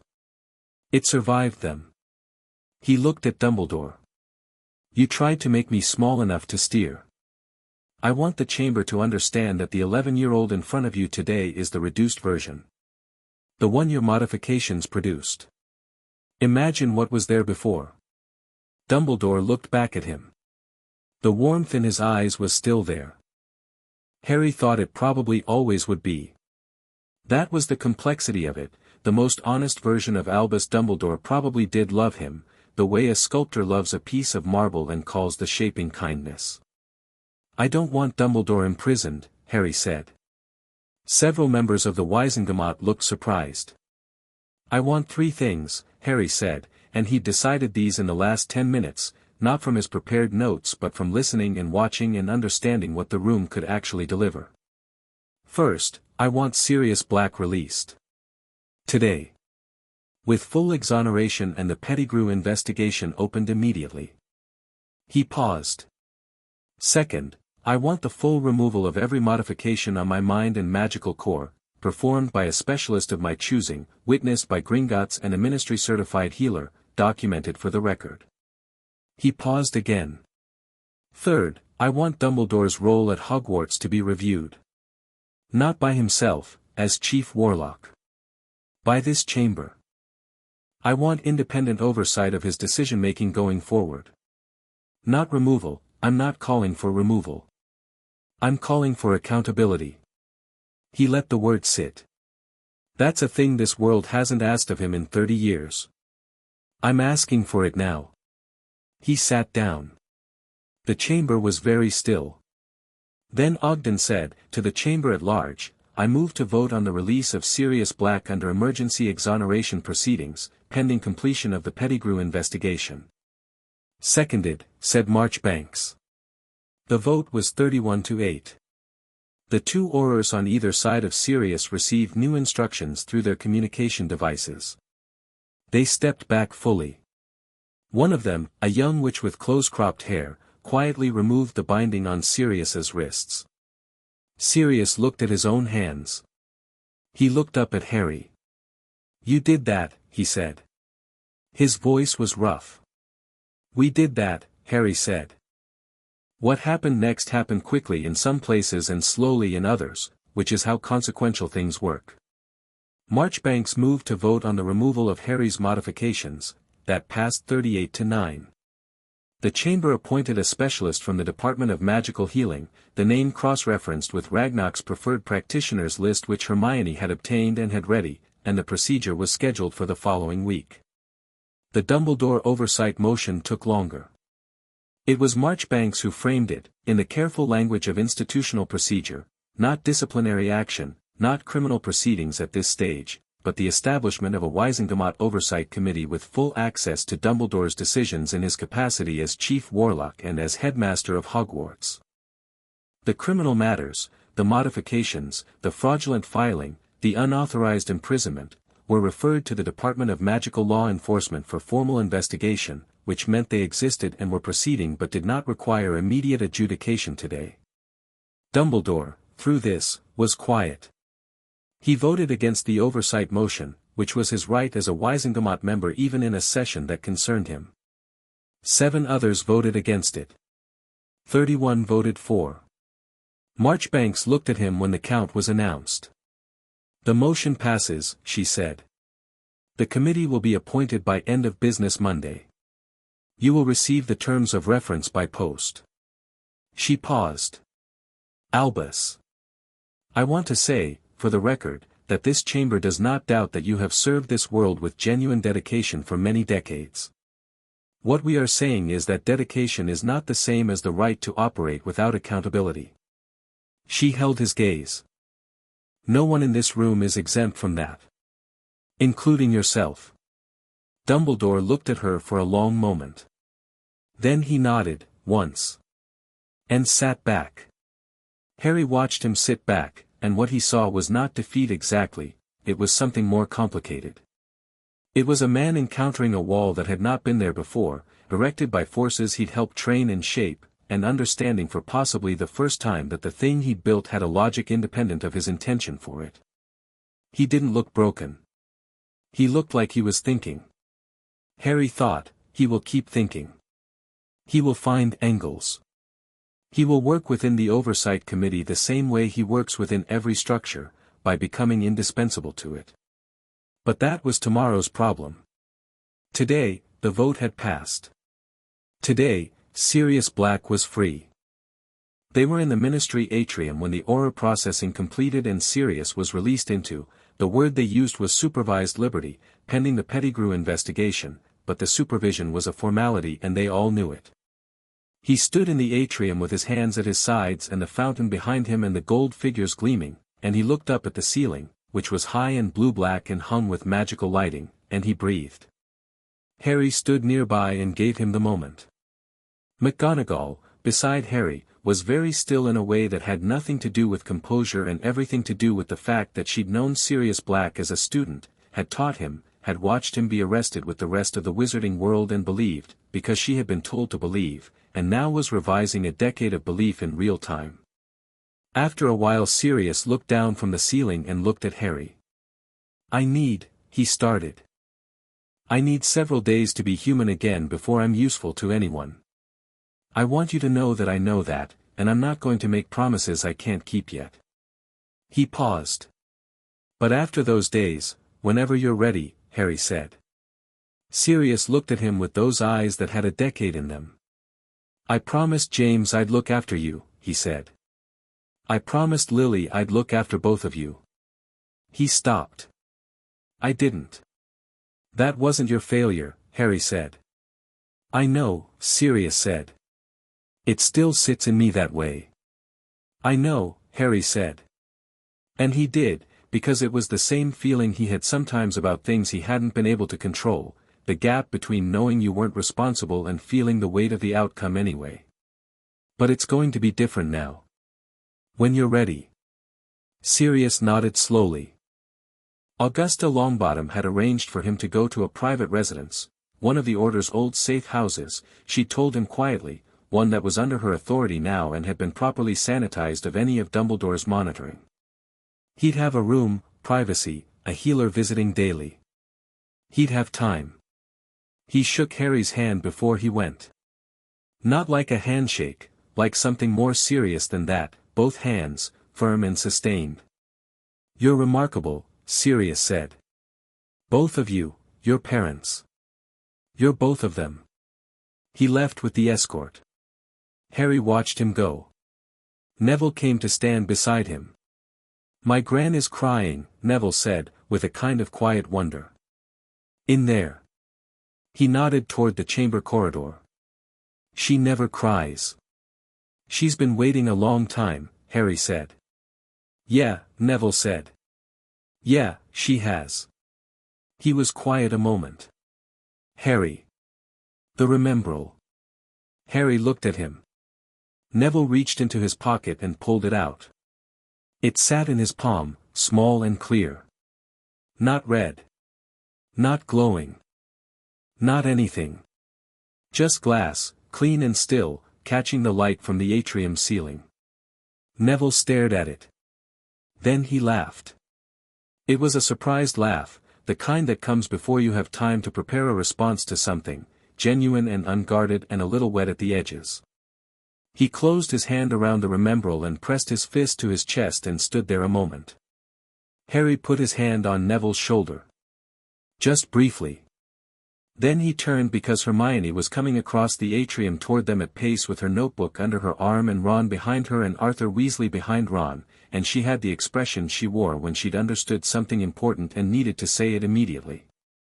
The Pettigrew investigation, she said, arriving. Arthur spoke to the head of the DMLE. They're starting today, sending Aurors to begin a search this afternoon. And, she paused, making sure she had Harry's full attention. They're pulling the full record of all evidence submitted at the Lestrange trial. Because if Pettigrew was responsible for the secret, then the trial rested on a false foundation, and that means the Lestrange convictions may need review, Harry said. Review, she confirmed. Which means if the Lestranges were genuinely the ones who attacked Neville's parents, then the case still stands, Neville said. But the foundation gets examined, Harry said. And anything that was built on false testimony falls. Right, Hermione said. Arthur Weasley, who had been listening to this exchange with the expression of a man who works at the ministry and is used to institutional complexity but is finding this particular version rather concentrated, said, "There's going to be a lot of work in the next few months. This is not finished today." "I know," Harry said. "I didn't expect it to be finished today." "You did remarkably well," Arthur said. For 11, Harry said, without bite. "I know. Thank you." Arthur smiled, and it was a Ron smile, warm and slightly abashed and genuine. Just remarkably well. Full stop. Ron punched Harry lightly on the arm, which was apparently the Weasley physical vocabulary for "I agree with my dad and I'm proud of you and I don't know how to say that." Harry punched him back. Snape was in the corridor outside the chambers when Harry went back through to retrieve his notes. He was standing exactly where he'd been during the recess, with the folder tucked under his arm, and the difference was that the folder was now empty, the documents all submitted to the Wisengamot record, held and official. He looked lighter in the specific way that people look lighter when they've put something down, not happy exactly but no longer carrying the particular weight of a thing deferred. He looked at Harry. "The Oversight Committee," he said. Harry said. "He'll work within it," Snape said. "He'll make himself essential to the review process. He'll cooperate thoroughly and he'll have the terms of reference adjusted within 6 months. Probably," Harry said. "You're not concerned by that?" "I'm concerned by it," Harry said. "But the committee exists now and it didn't exist yesterday. The records are in the public domain now and they weren't yesterday. Pettigrew is being searched for now and he wasn't being searched for yesterday." He picked up his notes from the chair. "He can work within the oversight. He can try to manage the next chapter. But the story he'd written for me is gone. He can't put it back." He paused. "That's enough for today." Snape looked at him for a long moment. "I owe you," Snape said, "better lessons than I was prepared to give you. In potions. In everything. I was positioned to continue a diminishment. I will not." "I know," Harry said. "I know you won't." "How?" "Because you're here," Harry said simply. "You didn't have to come. Nobody made you write that letter to Augusta Longbottom or get on a flight to London on a Friday night or sit in front of the Wisengamot and say everything you said. You did it because you decided to, and that means the decision is real." He looked at him. "I trust real decisions." Snape stared at him. "You're 11 years old," he said. "People keep saying that," Harry said. "I'm starting to think it means something different each time." Something happened to Snape's expression that was not, technically, a smile but was in the vicinity of one, somewhere in the same county, possibly a neighboring village. "Go find your friends, Potter," he said. Harry went. In the main corridor of the ministry, with the session now formally closed and the building returning to its Saturday afternoon frequency, Dumbledore was standing alone again. Harry saw him and stopped. He could have walked past. He had places to be, people waiting, 100 things in motion that were more immediately relevant than this. He stopped anyway. They looked at each other across the corridor. "I imagine," Dumbledore said, "that you are very angry." "Sometimes," Harry said. "Not right now." Dumbledore tilted his head slightly. "Right now I feel," Harry considered. "Clear. I feel clear." He paused. "I think I might feel angry later. About my parents specifically. About not growing up with Sirius. About the 11 years. He paused again. "But today I feel clear, and I'm going to stay in that as long as I can."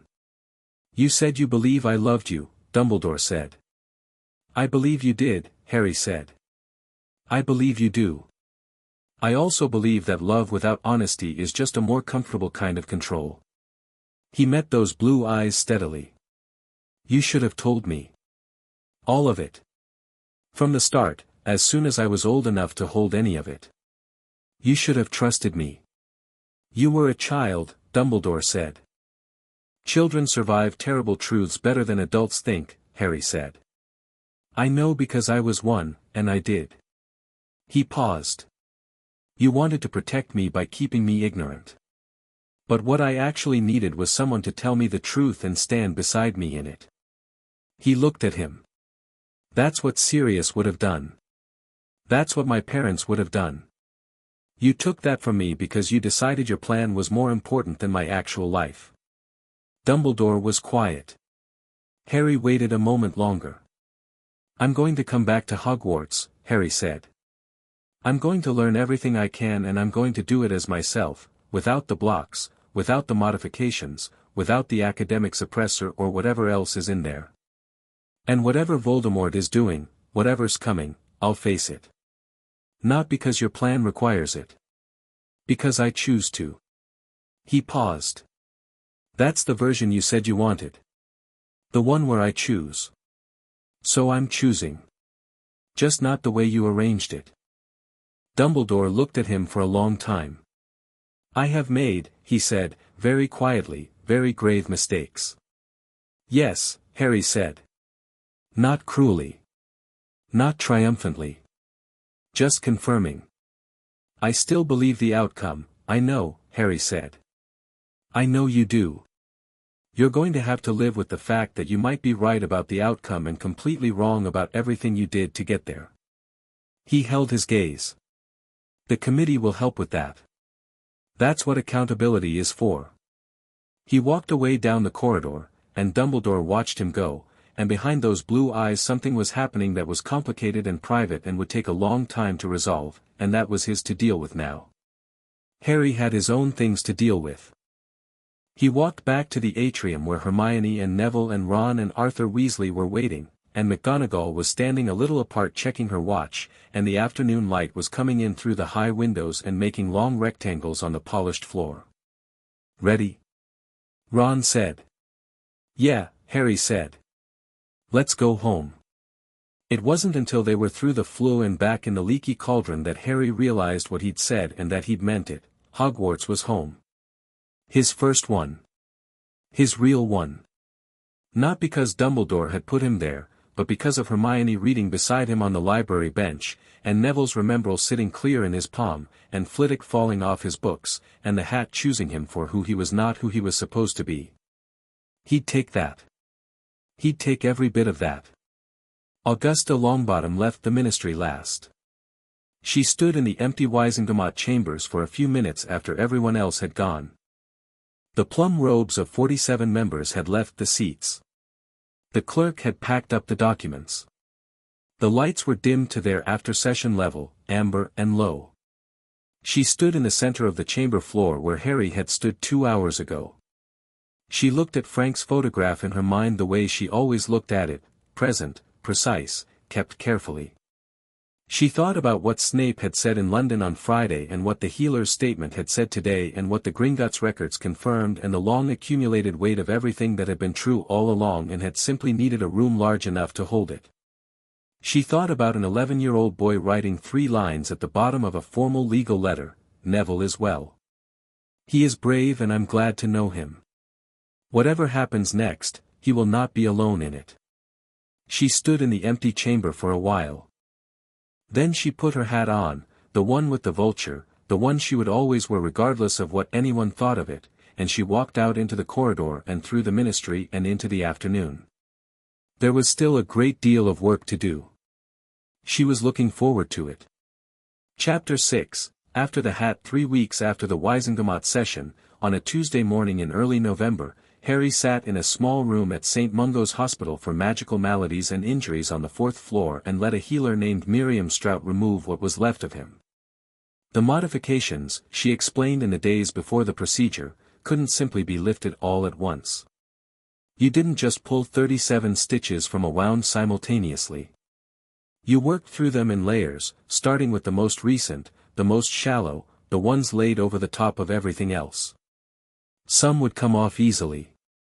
Some had calcified into his neural pathways over years and would need to be teased out carefully, like roots that had grown through stone.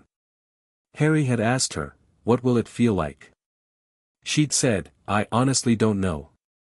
You're the first person I've treated with this many modifications at this age. We're going to find out together." He'd appreciated the honesty. Hermione and Neville were in the waiting room. Ron was at Hogwarts because McGonagall had ruled that not all three of them could miss Transfiguration, but he'd sent Harry a note that morning that said simply, "You've already done the hard part. This is just the paperwork."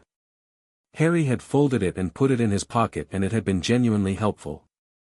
Ragnarok had sent a goblin witness, a small, precise woman named Urka who sat in the corner of the treatment room with a ledger and recorded everything with the institutional seriousness of someone who understood that this document would matter later. McGonagall was there. She sat by the window and didn't speak, and her presence was the kind that didn't require words. The procedure took 4 hours. Harry lay still for most of it with his eyes closed, and the healer worked, and what happened was not dramatic from the outside. No flashing lights, no convulsing, no theatrical magical crisis. From the inside it was entirely different. It felt like rooms opening. One after another, doors he'd never known were closed simply, opened. Sometimes gently, sometimes with a wrench that made him grip the sides of the bed and breathe carefully. The academic resonance modifier came off in the second hour and he felt it go like a light coming on in a corridor that had been dark so long he'd forgotten it was a corridor. The core access blocks came off in the third hour, and that was bigger. That was the one that made McGonagall stand up from her chair by the window and come to stand at the foot of the bed without quite knowing she was doing it, because the room got warmer by several degrees and the instruments on the wall registered something they hadn't been calibrated to expect from an 11-year-old. Urka wrote very fast in her ledger. Harry breathed through it. The last modification came off in the 4th hour, and it was the first one, the one laid when he was less than 2 years old, the base layer of everything else, and it came off like a stone from deep water, slow and heavy, and what was underneath it was something Harry had no framework for yet. He lay with his eyes closed and felt it settle, not a new thing, an original thing, something that had always been his that he was only now able to touch. When it was done, Strout sat back and said, "How do you feel?" Harry opened his eyes. The ceiling was ordinary hospital white. The room smelled of clean linen and something slightly medicinal. Everything was exactly the same as it had been 4 hours ago. Completely different. "Bigger," Harry said. Strout made a note. "The magical core assessment shows." She looked at the instrument and paused. "You should know that your core assessment is now in the range that historically correlates with what the wizarding world tends to call an exceptionally powerful practitioner." "What range was it before?" Harry said. "Also exceptional," she said, "but suppressed by approximately," she checked her notes, 60 to 70%. Harry sat up. He felt the room. He felt it the way you feel a space when you've been there 100 times but someone has suddenly removed all the furniture. Same dimensions, completely different experience. "The modifications are fully documented in Urka's record," Strout said. "Ragnarok will have a certified copy by end of week. The ministry copy goes to the oversight committee." She looked at him carefully. "You'll need to take some time. Your core is going to need to recalibrate to operating at full capacity. You might find magic comes, unexpectedly. More and faster than you're used to." "I'll be careful," Harry said. "I know you will," she said, and she said it the way Strout said most things, directly, professionally, with a warmth underneath that she didn't perform. "You've been careful about everything else." He got up from the bed and pulled on his robes and picked up his bag, and McGonagall was standing near the door and she looked at him with the expression that she'd been developing over the past 3 weeks, the one that had replaced the older expression, the one that had been built on 30 years of a particular belief. This new one was less certain in some ways and more solid in others, the way a table is more solid once you've checked all 4 legs. "Ready?" she said. "Yeah," Harry said. He walked out into the waiting room. Hermione stood up immediately. She looked at his face and whatever she saw there made her exhale in a way she'd probably been holding for 4 hours. "Well," she said. 60 to 70% suppressed, Harry said. She stared at him. I know. Harry, that means when you answered Snape in potions on day 2, before any of the modifications had come off. I know, Harry said. At 30%, she said. I know, Harry said, and he found himself grinning slightly, which surprised him, because it was not a small thing to grin about and he hadn't expected to feel like grinning. But there was something irrepressibly alive about it, the sheer absurdity of what had been taken and what was now available. Neville had not stood up when Harry came in. He was still sitting, looking at his hands, and when Harry came to sit beside him Neville looked up and his expression was the mixed thing it sometimes was, the glad thing and the underneath thing, the one that was still working through everything. "You okay?" Harry said. "My modification appointment is Thursday," Neville said. "Mine are lighter," Strout said. 2 sessions probably. Maybe 3. He paused. He looked at his hands again. "I'm nervous. Which is funny because you'd think I'd just want it done." "What are you nervous about?" Harry said. "What if it changes who I am?" Neville said quietly. "I've been, like this, with these blocks, my whole life.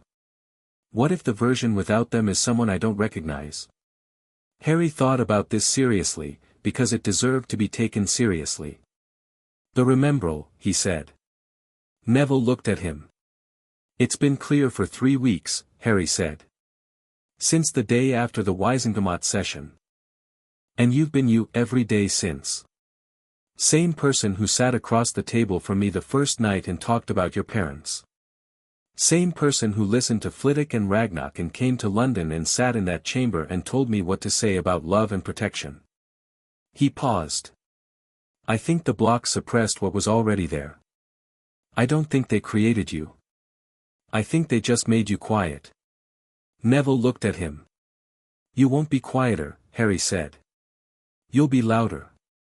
But it'll still be you." Neville was quiet for a moment. Then, "How are you so sure?" "Because I've been louder for 3 weeks, Harry said, and it's still me. Just more of it." Hermione made a small sound that was trying very hard not to be emotional. "Right," Neville said. He sat straighter. "Thursday, then." "Thursday," Harry confirmed. They took the Floo back to Hogsmeade and walked up to Hogwarts in the November grey, and the castle came into view over the hill the way it always did, massive and lit and slightly improbable, like someone had taken the idea of a school and made it maximally serious about itself. Harry looked at it. 6 weeks ago he'd come up this hill in a boat, in the dark, with no idea what was waiting for him. He'd been 11 years old and malnourished and blocked at 60 to 70% and carrying 37 things he hadn't known were there. He was still 11 years old. Everything else was different. The castle looked the same. The suits of armor were in their places. The portraits watched him pass with their usual mix of nosiness and commentary, though there was more of the latter since the Quibbler story. 3 separate portraits had said variations of "well done, boy" when Harry passed them in the corridors that week, and one had started spontaneously applauding, which had startled him considerably. He went to the Gryffindor common room, dropped his bag, and sat in the armchair by the fire for the first time since Tuesday morning. The fire was good. He let it be. Ron arrived back from Transfiguration 10 minutes later and sat across from him without preamble. "McGonagall was distracted all class," he said. "She turned her desk into a pelican by mistake and had to turn it back very quickly and pretended it hadn't happened. She was at St. Mungo's this morning," Harry said. "I know," Ron said. He looked at Harry carefully. "And?" "Done," Harry said. "All of them." Ron held his gaze for a moment. Then he grinned. "Brilliant," he said, simply and completely, and that was the right response, and Harry appreciated it deeply. Fred and George Weasley appeared from the direction of the boys' staircase at this point, which was suspicious because they were fifth years and had no immediate reason to be in this corner of the common room at this particular time. George sat on the arm of the sofa. Fred remained standing, which with Fred meant he was about to say something. "We have a proposition," Fred said. "Of course you do," Harry said. "The student paper," George said. "The one Percy Davies started last week. He's got 12 contributors and it's going to be called the Hogwarts Chronicle and the first issue is going Friday. He wants an interview with you." "He already asked me," Harry said. "I said yes. He told us," Fred said. "But we're not talking about the Davies interview. We're talking about a regular column." Harry raised an eyebrow. "We've been watching you for 6 weeks," George said, with the tone of someone presenting a business case they've thought about thoroughly. "You write clearly. You think fast. You know how to present information so it lands." "The Quibbler statement was excellent," Fred said. "That statement was excellent." "You're 11, George said. "Which means you've got 7 years at Hogwarts. 7 years of everything that's coming. People need to know what's happening," Fred said. "Not the prophet version. The actual version." Harry looked at them. The Weasley twins were, he had worked out over 6 weeks, a specific kind of intelligent, not bookish the way Hermione was intelligent, not strategic the way he was working toward being, but socially perceptive in a way that was often mistaken for mere comedy. They understood how information moved. They understood what people needed and what they were getting instead. "What kind of column?" Harry said. "Whatever you think needs saying," Fred said. "That's a very open brief," Hermione said from across the room, where she had been reading and also clearly listening. "Good writing thrives on open briefs," George said. Harry thought about it. "I'll write when there's something worth writing," he said. "I'm not going to manufacture commentary. But when there are things happening that the school needs to know about, that's all we're asking," Fred said. "Then yes," Harry said. Fred pumped his fist. George said, "Brilliant," in the same tone Ron had used earlier, which Harry was beginning to identify as a Weasley family word for things they genuinely meant. Dinner that evening was the first dinner Harry had eaten at Hogwarts that felt fully normal. Not quiet, the Great Hall was never quiet, but settled. The particular tension that had hovered over the school since the sorting had shifted into something different, something lower and more sustainable. Not resolved, because none of this was resolved, but acknowledged. The thing that had happened was in the world now. It existed outside the confines of one shocking evening. People had had weeks to turn it over and look at it from different angles and decide what they thought, and the general consensus at the Gryffindor table, as best Harry could read it from 6 weeks of close observation, was, something was wrong, we know it now, the person who did it is going to have to answer for it, and in the meantime we're at Hogwarts and there's learning to do. Which was, Harry thought, exactly the right response. He ate his steak pie and listened to Ron describe a Quidditch practice he'd watched from the stands that afternoon with the specific passion of someone who wants to play and hasn't been selected yet and is compensating by being extremely knowledgeable, and he watched Hermione explain something from her charms notes to Neville in the patient-focused way she had, and he thought about his parents. He did this sometimes. It was getting easier, not the grief, which was more present than it had been before, now that the blocks were off and he could feel it properly, but the thinking. He could think about them clearly now. He could hold them as real people rather than photographs. James Potter, who had been brave and apparently a bit reckless and had loved Lily Evans completely and had trusted his best friend with something that couldn't survive betrayal. Lily Potter-née Evans, who Snape had called the best person he knew and who had apparently made serious promise to look after both of them and who had died protecting her son with a love so powerful it left a mark in the magic of the world. He thought, they deserved better than what happened. He thought, I will not let what happened to them be the end of the story. He thought, whatever comes next, Voldemort, the prophecy, whatever Dumbledore in his oversight-managed future still thinks needs to happen, I'll face it. But I'll face it knowing what I know. As what I am. He reached for the bread basket and Ron said something about Oliver would wanting to hold Quidditch trials and Harry said he might try out and Ron looked at him with immediate bright enthusiasm and said you should absolutely try out, you'll be brilliant and Harry thought, yes, probably. He probably would. After dinner Harry went to see the Sorting Hat. It was in the headmaster's office, Dumbledore's office, still Dumbledore's office, the Oversight Committee's terms of reference hadn't changed that, but Dumbledore wasn't there. McGonagall had mentioned the headmaster was in London for committee meetings on Tuesday evenings, and Harry had filed that information under useful when she'd mentioned it. The gargoyle admitted him. The staircase spiraled up. The door was unlocked. He'd been in the office once before, briefly, on the second day of term when McGonagall had brought him to retrieve his Hogwarts letter properly processed. He hadn't been paying full attention to the room that day, too focused on the letter. Now he looked at it properly. It was everything you'd expect of a room that had housed Dumbledore for 40 years, instruments that clicked and whirred and measured unknowable things, portraits of previous headmasters sleeping in their frames, a perch where the phoenix fox sat and regarded Harry with eyes of ancient deep amber, a desk covered in organized piles that had the look of a brain made physical. The Sorting Hat was on its shelf above the fireplace. It was still just an old hat. Battered, misshapen, 1,000 years of wearing the magic of this school. Harry pulled the chair from the desk and set it in front of the shelf and sat down. The hat opened its brim. Harry Potter, it said, in its dry old voice. Not surprised. Patient. I wanted to say thank you, Harry said. Properly. The hat was quiet for a moment. It was my job, it said. You said that on the first night, Harry said. Your actual job. Not the sorting, the truth of this school. Yes, the hat said. I've been thinking about what you risked, Harry said. Doing what you did. You're a school artifact.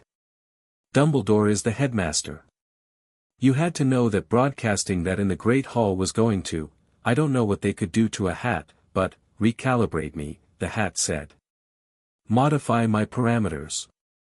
Restrict my access to the minds I sort. A pause. It was considered, yes. Briefly. The Department of Mysteries sent someone to examine me. Another pause. I am very old, Mr. Potter. I was made by 4 people who intended me to serve a purpose that was larger than any one of them. No one who has come after them has the authority to modify that purpose, regardless of what they believe their authority to be. The hat's voice had the particular quality of something that has decided something and is not subject to revision. Also, it said, in a different register, I am a hat. The Department of Mysteries sent a junior researcher. The junior researcher concluded I was exhibiting standard parametric drift and wrote a report that will never inconvenience anyone. I have been in this school for 1,000 years. I am quite good at being underestimated. Harry smiled.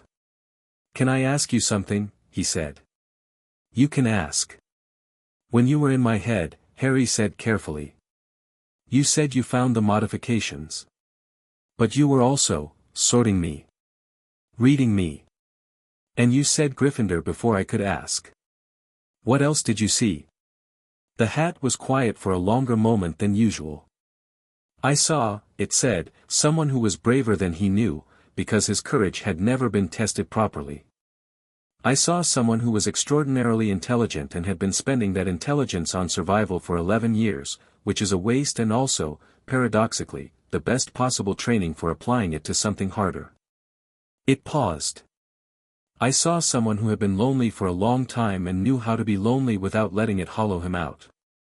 I saw someone who was capable of genuine care without the dependency that usually accompanies it. Another pause. And I saw someone who was angry, a deep, clean, structural anger at injustice, who had learned to keep that anger cold and useful rather than hot and consuming. That is rare. Especially at 11. Harry sat with that. Was it an easy choice, he said. Gryffindor. It was the only choice, the hat said. You could have been in Ravenclaw, the intelligence was there, obvious. Slytherin would have taken you, the ambition is real, even if you don't call it that yet. But Gryffindor is where courage is the primary currency, and what you most needed, walking into this school with 37 modifications and no understanding of your own situation, was the room that would give you space to be brave. You needed companions, not competitors. You needed Hermione Granger and Neville Longbottom. It paused. I knew they were there. I sorted them first on purpose. Harry looked up at the hat sharply. You knew you were going to broadcast before you sorted them. I knew, the hat said, that when I found what I found in your mind, I was going to have to make a decision. I wanted you to have the right people near you when I made it. A pause. Hermione Granger processes shock by taking action. Neville Longbottom's first instinct upon learning of injustice is to sit with it and feel it fully before deciding how to respond. You needed both of those things. You needed someone who would immediately find you the relevant statute and someone who would look you in the eye and tell you the true thing. Another pause. I was quite pleased with the placements, overall. Harry looked at the hat for a moment.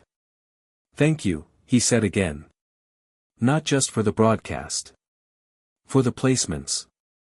You're welcome, the hat said. Mr. Potter, one more thing. Yeah. What's coming, it said, and its voice went to a different place, older and more serious, is not finished. You know this. The thing that killed your parents is not gone, and it is going to come back, and when it does it will come looking for you specifically. This is not something I am telling you to frighten you. I am telling you because you prefer truth to comfortable omission and because you deserve to walk into what's coming with open eyes. I know, Harry said. I also want to tell you this, the hat said.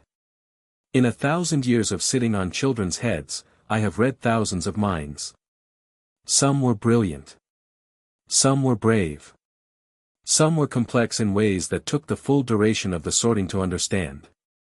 In 1,000 years, the mind I have read that had the most, potential is perhaps the wrong word, the mind that showed the most clear capacity to be genuinely itself, to recover its own nature after serious sustained damage and immediately apply it outward rather than inward, the hat paused. That was yours.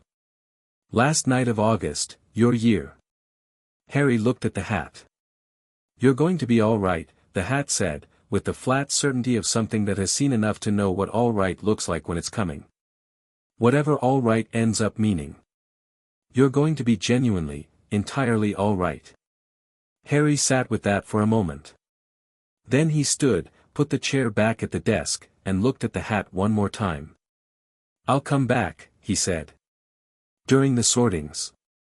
I want to hear the song. I'll be here, the hat said. I tend to stay in the same place. It's a hat thing. Harry laughed. The hat's brim curved slightly at the edges. He left. The first issue of the Hogwarts Chronicle came out Friday. It was 4 pages, printed on cream parchment, distributed to every common room and most of the staff. Percy Davies had written the lead story himself, a clean, careful account of the events of September 2nd, the Gringotts meeting, the Wisengamot session, written with the precision of a fourth-year Ravenclaw who had been paying very close attention and had access to good sources. It didn't editorialize. It presented. Harry read it over breakfast and thought Davies was going to be very good. His column was on the 3rd page. He'd written it Wednesday night, after St. Mungo's, after the common room and the Weasley twins and the steak pie and the hat. He'd sat at the desk in the dormitory after Ron and Neville were asleep and written it by wandlight in one sitting, the way things sometimes write when the words are ready before you are. It was called What the Hat Heard. It was short. 7 paragraphs. It said, on September 2nd, a very old hat sat on my head and found 37 things that someone had put there without my knowledge. It had a choice: say nothing, continue its 1,000-year tradition of reliable, manageable service, and leave the room exactly as it had found it. Or it could do its actual job, which was never just to sort children into houses but to serve the truth of this school. It chose the truth. I want to be clear about what that means. A hat, in this school, demonstrated more moral courage on that night than the human beings running the institution had demonstrated in a decade. I am not writing this to be angry. I have been angry, properly, coldly, usefully angry, the way anger is meant to be used, and I have used it well. I am writing this because we are all students here, and students are supposed to learn things, and the thing this year has taught me is this: institutions are not inherently trustworthy. They are trustworthy only when the people inside them choose to be honest, and that choice has to be made again every day, and it can always be unmade. Albus Dumbledore is not in Azkaban. He is in this school, in that office, under oversight that he will work to shape to his own ends because he is very good at that and he genuinely believes it is for the best.